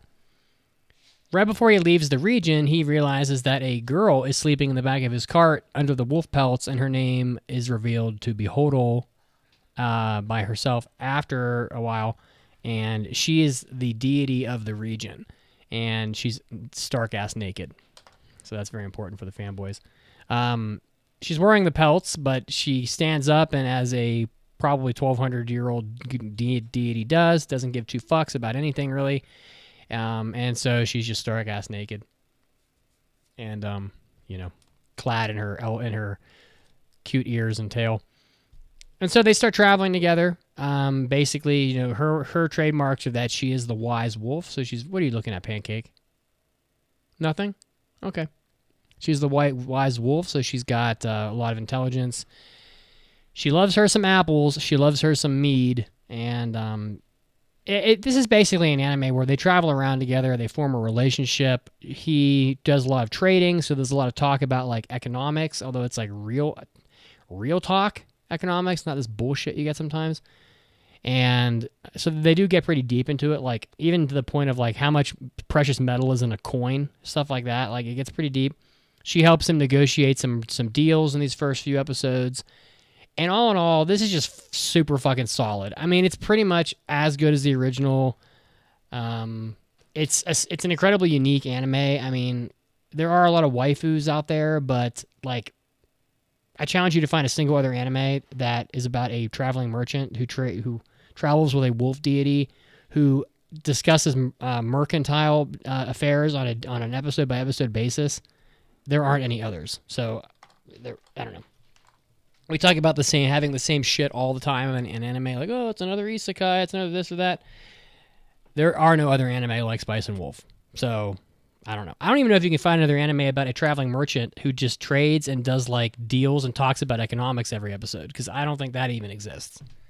So, I don't know. You're talking about 80K for my retirement? Wow. Well, yeah. You don't miss. You don't miss with that shit. Anyway, so this is passing. To be honest with you, even if I don't pass it, it's going to get picked by the fans. It's the second highest rated non-sequel of this season, even though it's a remake. The only one that's higher is the Kaiju 8, and that's only higher by like 2/100ths of a point, so it's basically tied. It's a super easy pass, and no matter what I do, we'll end up watching it. I don't think I've ever been this excited. You're excited? Feel these nipples. You don't get to see Hodo's nipples, but they're out. Basically, she's got a lot of Lady Godiva going on. I've never seen Spice and Wolf, so this will be interesting. Well, Spice and Wolf is based as fuck, so that's a pass. Next is going to be Grandpa and Grandma turn young again and get it on every fucking hour. Here we go. They bang like rabbits. Grandpa and Grandma got young again, boned, and had a baby. That's what it's going to be. You say that. No, that is not how this went. My pecker hasn't stood up in 50 years. Can you not? Well. Okay. So, this is my pick. I place it at number 3 on my list. and it is by Studio Gecko, based on a web manga. And here's what it is about. Shozo and Ine Saito have been happily married for as long as they can remember, now in their 80s. The couple finds a golden apple growing on their farm, which they eat, and then they wake up looking like they did in their 20s. Now healthy, young, and very attractive, apparently. They spend their time as they usually would with their family, friends, and each other. So, the first episode, it really speeds through this setup so that by 5 minutes in, Grandma and Grandpa are young and they're competing in the community sports festival. Like, it goes that fast. Like, they find the apple. I don't even think they show them eating the apple. They just wake up the next morning and they're young again. Do you need more time with them being old just to see the dichotomy? Or you're just like, no, this is what I signed up for. I'm okay. They do reference, scenes of them being old here and there. Like, I watched the 2 episodes, so it kind of goes back and forth a little bit. But a lot of it, especially the first episode, is like short plot gags, there is some continuity, but it is kind of like just a gag comedy for the most part. Sorry, my voice is kind of hoarse. So, the second episode, it gives them, as I mentioned to Mason before, a little bit more context to them being young, and it also has some sentimental moments, which is kind of nice. But let's just talk about first, what is weird with this show? Number one, obviously, is the family members that are constantly lusting over Grandpa and Grandma. Yeah, they are. So they have a granddaughter. They have like a high school aged granddaughter. And I think she's like the first one of the family to see them as young as they are. And she goes hog wild over Grandpa and like makes all these really questionable comments, kind of liking him to an idol that she's a fan of.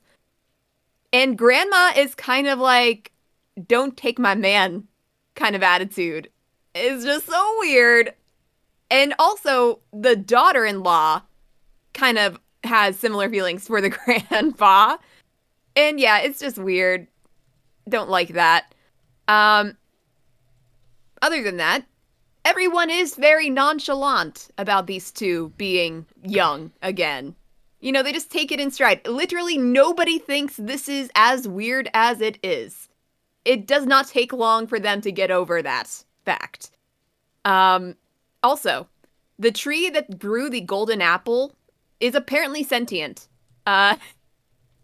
Because, not exactly. So, it doesn't exactly talk, but this tree was one that they kind of planted when they got married and was in a storm. And, they were like fighting the storm, trying to keep this tree upright. And eventually it was able to weather the storm. It was able to survive.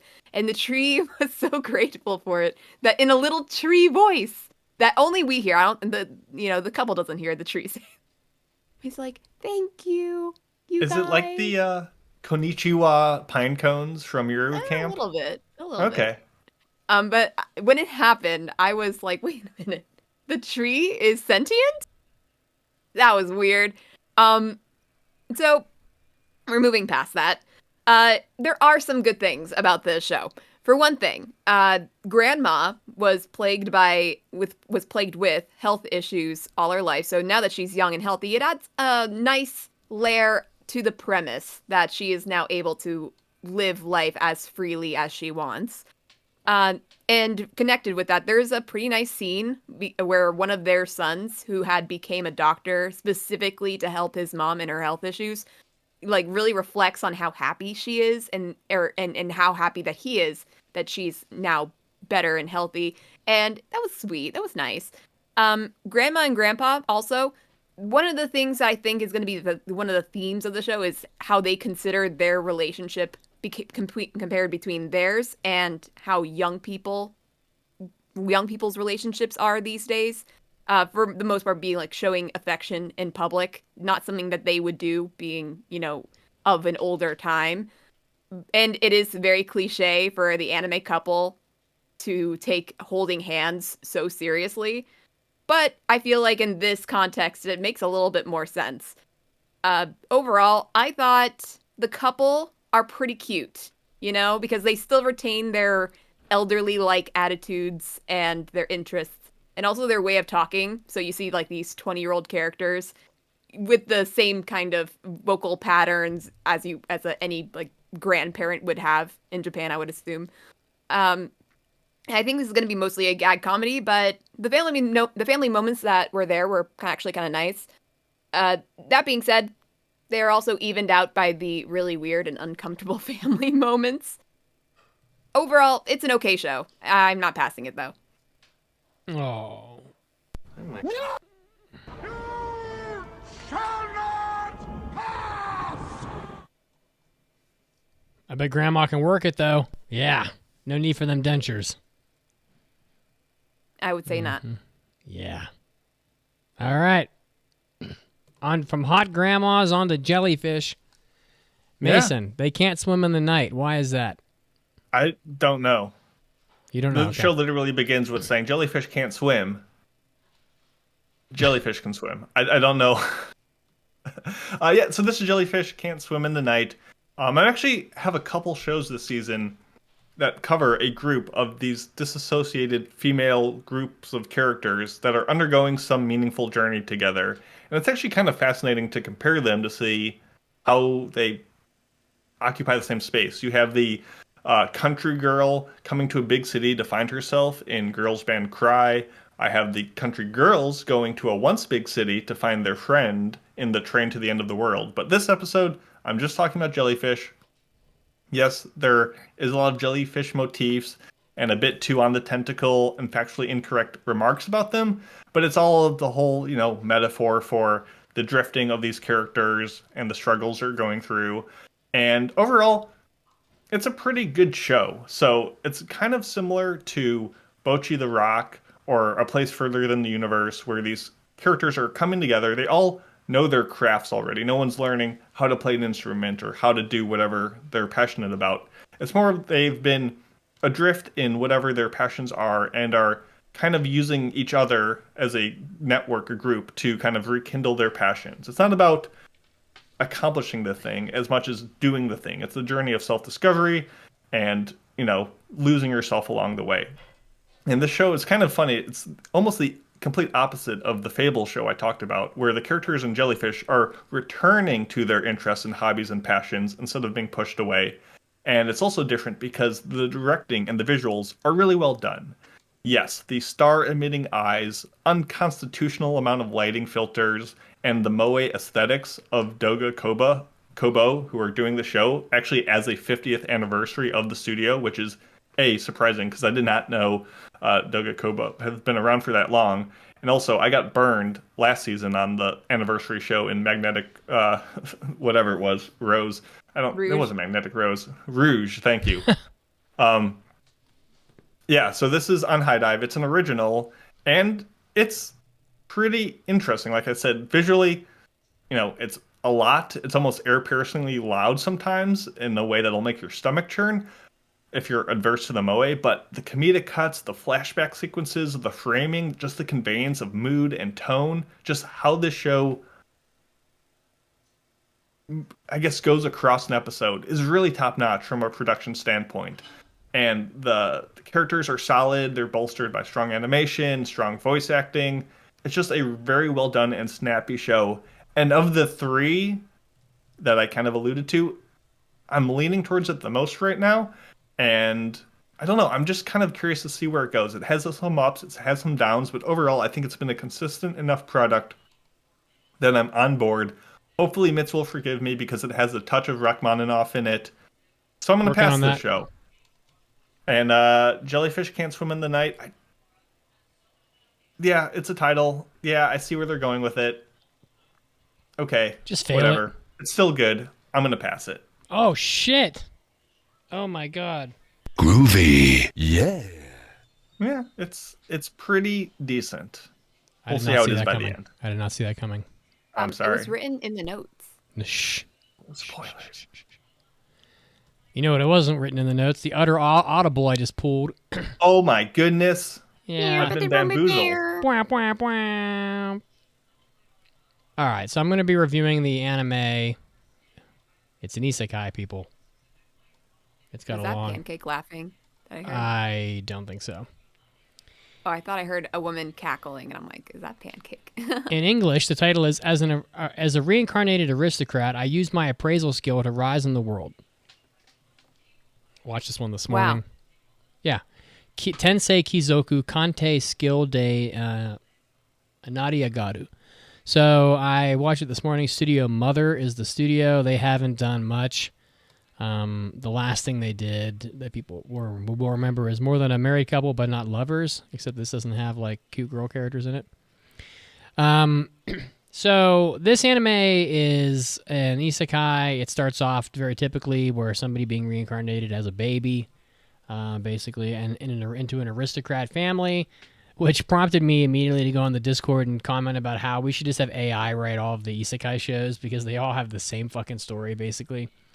And an AI could probably do it, and they might be doing it probably currently. So now this anime is okay. It's not bad, really. It's about this kid, I guess. His name is... What the fuck is his name? I'm looking for his name here. I couldn't remember it. Now his name doesn't seem apparent in the fucking credits because all they have are grown-up pictures. Who cares? Does it really even matter? It doesn't. His name's this has got to be it. Ars Lovent is his name. His name's dumb, so I couldn't remember it. Ars, basically. So this show, he can basically look at other people and it will tell them what their aptitude is for basic things. So there's this guy out in like this courtyard trying to train with a sword, a la like Game of Thrones style, and he's bad at it. And the kid looks at him and he goes, "Have you ever tried a bow?" Because the kid looks at him and his like sword skill is like an E, and his bow skill was a B. So he's like, okay, I'm going to try this bow. So he tries the bow, and he's able to, like, shoot amazingly. And everyone's very impressed with him and with the kid. The kid runs into, later on, like, he runs into another guy who, Reitz Muses is his name. He's the other main character. And this kid is a specific race of people called a Markin, who is heavily discriminated against in this anime. So it does have some like serious, interesting like tones to it, because the kid sees him and scans him or whatever, and he's got like skills like he's never seen, but this kid's like basically a homeless person. So he's like, I got to get this person to be my vassal or whatever, or my, whatever the word is.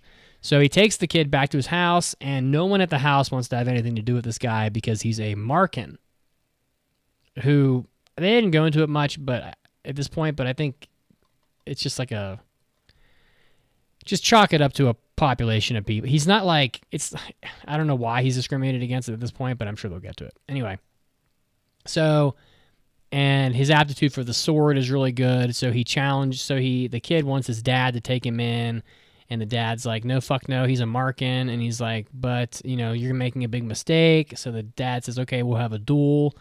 If he can even land one blow on me, then I'll take him in, and the kid manages to do it. So he, ends up... So the anime has some interesting stuff in it. Like, I can't discount all these isekai shows, because as I was telling Pancake, out of every 5 isekai shows, one of them is great, and one of them is mid, and the rest are bad.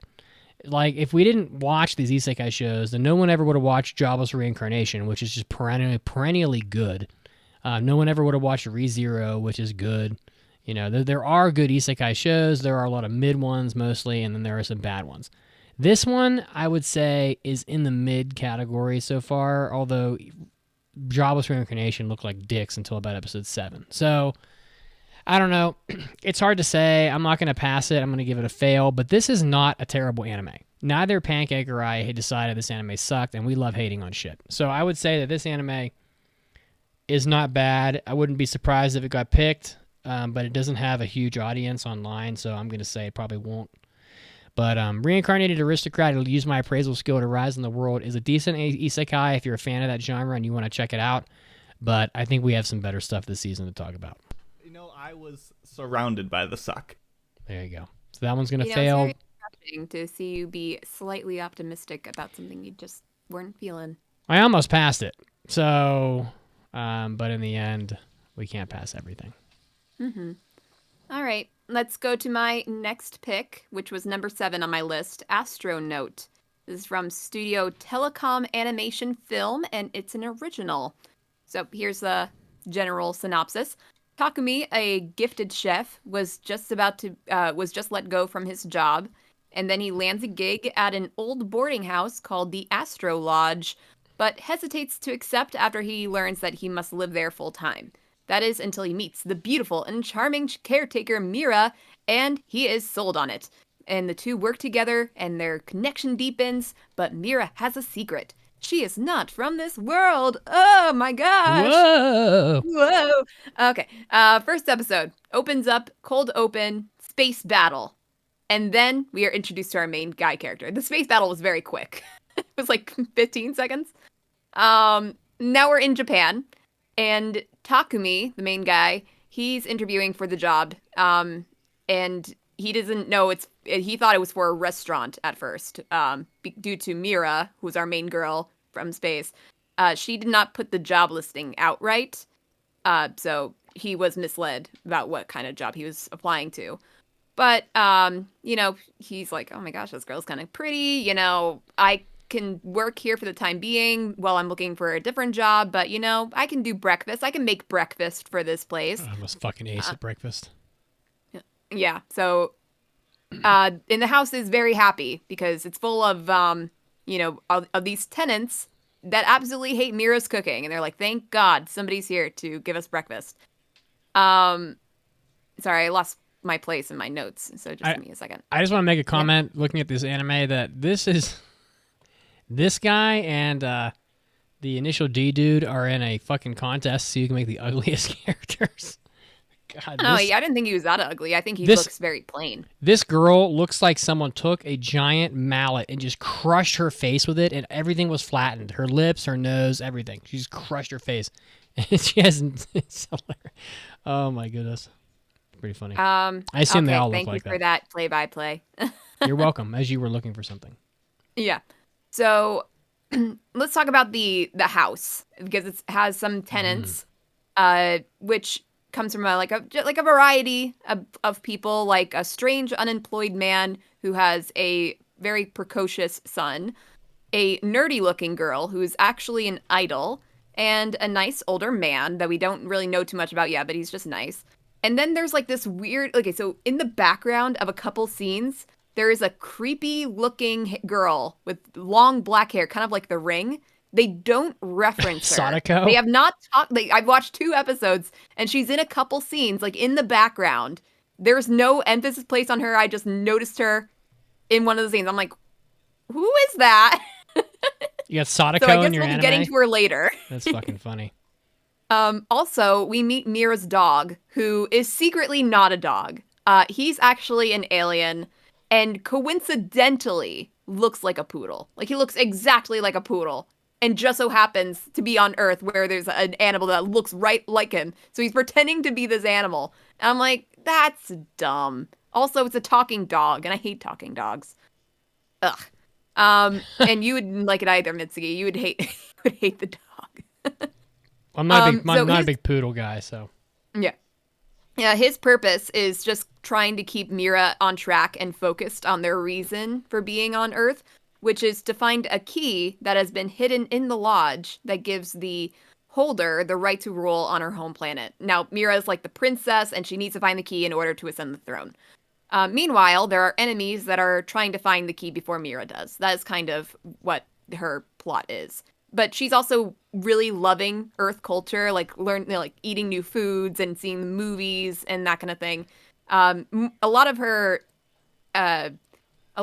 quirks come from her not being from this world, but it looks more like she's just not from Japan because she doesn't know when to bow to other people, and she doesn't know certain pop culture references all the time. Yeah. I wouldn't say it's to an annoying point. It's very brief. It's not really, focused on it. She's just more interested in eating new foods and that kind of thing. And I'll say this, I was actually kind of pleasantly surprised by this show. Visually, it is in a somewhat retro style that looks pretty good. Like when you see it move and the line work, it looks interesting and not completely, overdone. Even the space battle, for how short it was, I'm like, okay, this looks kind of decent. The colors are nice. The design of the house, I was kind of impressed with. It looks like very full and lived in. Like there are things on all the shelves, and the layout looks, really nice. I could do without the alien dog. And Takumi, the main guy, can be a little weird. I think those are the two hangups that I have about it. But I do like Mira. She seems like a fun character who just wants to learn more about Earth culture, and is considering, the possibility of like, do I really have to go back home? That kind of thing. But as much as I think this show has potential to be decent, I also feel like it has potential to not be decent. So I'm going to give it a couple more episodes for myself just to see where it goes. But I think I have better shows on my list to pass. So I would recommend you give it a shot, but I'm not confident enough to pass it. That is one big pile of shit. There you go.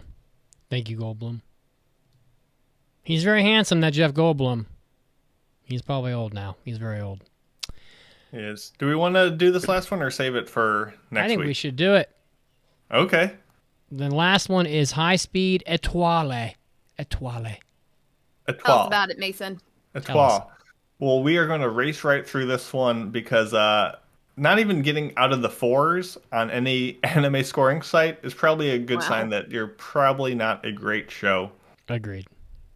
And yeah, it's not good. It's really not good. This is streaming on Crunchyroll. It's another original, and it's essentially futuristic F1 racing kind of show. It takes place where the technology, so vehicles can travel like over 300 miles an hour as they rip around the track with like boost mechanisms and all this stuff that makes the cars look like spaceships, whatever. Everything is turned up to 12 on the show, from the character designs to the holographic track idols, and with these high-speed vehicles and boost mechanisms, you might naively expect some high-octane racing. That's what I showed up for. And it's almost impressive how boring the races are here. There's no sense of flow or stakes. It feels like they're showing random clips without context or build-up in these races. And it'll be like, lap 17, they'd go up turn. Lap 34, oh, this person passed the other person. Lap 52, nothing happens. There's little to no music, so take all that excitement out from Initial D, and you're just left with cars going... As boring commentators boringly talk about what's happening, despite this alleged speed, the cars look and feel slow. They're just like plodding along. The aforementioned boost function of these cars really just feels like a get out of jail card for when the riders create too much drama and the characters can't feasibly recover it, so they can just say, oh, they hit the boost button and now they're back in the race, even though they spun out multiple times and no one else did. They're back in the race. Just believe it. They have the boost. Why are you questioning Believe it. I was originally disappointed when we found out that half of the field, half of the people competing in this car race are just AI.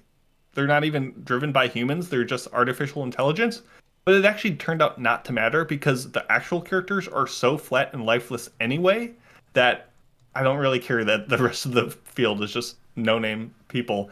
And the people we do meet, from the annoyingly clueless main character to the generically flat leaders of the pack, aren't much better. And I get it. You have your main character sometimes be the character who has to learn the sport as they play.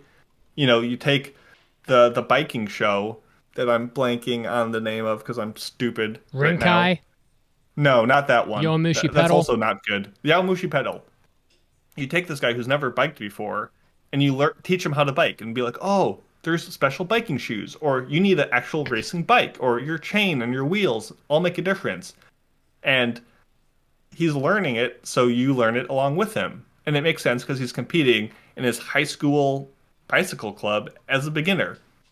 This lady, this main character, is learning how car races work. She doesn't know about pitting. She doesn't know the flag. She doesn't know how to drive. but she's learning it at the elite level. This is the upper echelon. You don't have a beginner learn. How does that even happen? You don't give someone who's never touched a basketball, say, okay, go out there for the Lakers tomorrow. Go dunk on LeBron. You can learn with the character. You can give the viewers. It doesn't matter. It's amazingly how out of touch she is with what a racer should be. And all these complaints are ignoring just the basic production woes of objects clipping in way too late because it's CG, inconsistent everything, odd camera angles. The characters are just vibrating like your phone looks when they're driving, so they're just like buzzing along because they can't show texture well. It's just so drab.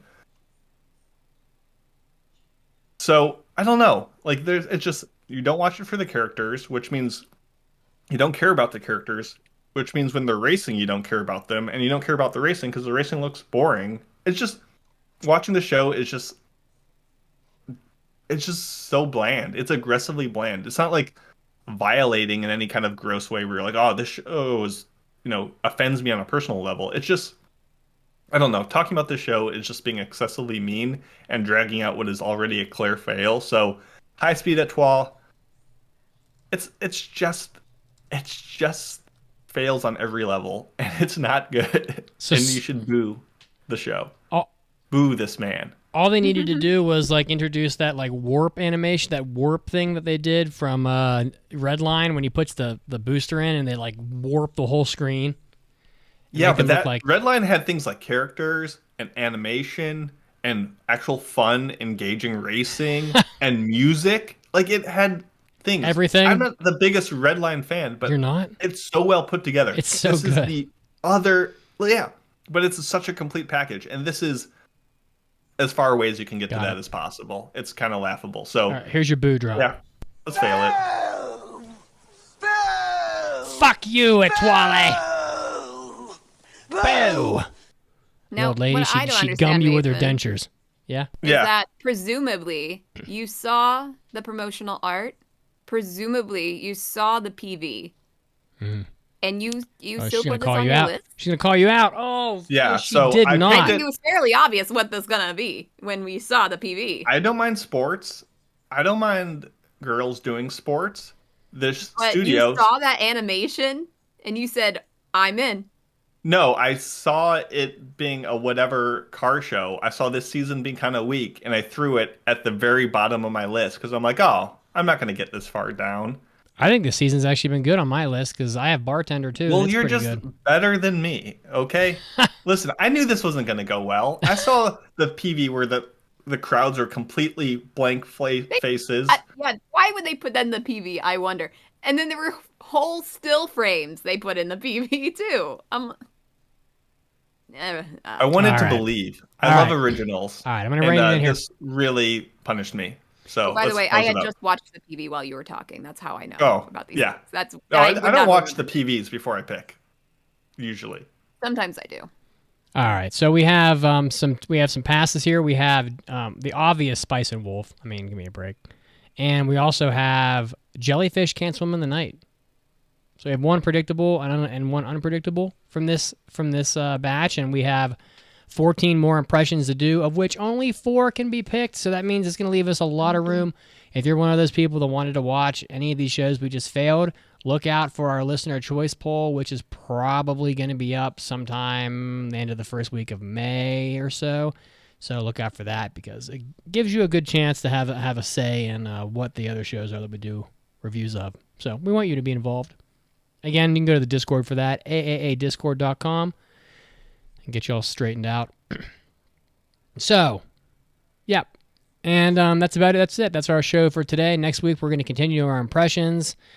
I'm looking forward to it. I really do enjoy sitting in bed and watching the new anime. It's kind of like trying a new ice cream. When you go to Baskin Robbins and they're like, "What kind of flavors you want to try?" You're like, "Well, I'll take this derivative of chocolate flavor, and that's my isekai." Basically. And you don't have to invest too much. After a couple episodes, you're like, "Oh, I don't care about this anymore." That's fine. Pancake and I are eating quarter pounders in bed. Just talking shit, and yeah, that's about it. Okay, guys, thank you so much for tuning in. If you want to follow us, again, Twitter, you can do it on Twitter. You can do it on Facebook. We're on both of those platforms, so check us out there. Instagram as well. The Discord, we've promoted it a bunch of times. TikTok, at the Anime Addicts with underscores in there, so you can find us there. And, of course, if you want to support the show, AAADiscord.com/join. We will cease to exist without you, so we need your support, of course. We do give you our hentai episodes, our hobby addicts, and our after parties. I can guarantee no other podcast gives you 8 exclusive episodes a month for supporting. That's, like, ridiculous. Most people just give you, like, Discord access. And we give you that for free, so we're bending over backwards here, people. AAApodcast.com/join our Patreon. Help us out. Subscribe wherever you listen so we can help people find us. We'll be seeing you next week, so take care. Goodbye. There's a new Truck Coon t-shirt on our merch shop. Go check it out. Go check out the Truck Coon. Cool. Go check out my Truck Coon. Bye. Bye. Good promo.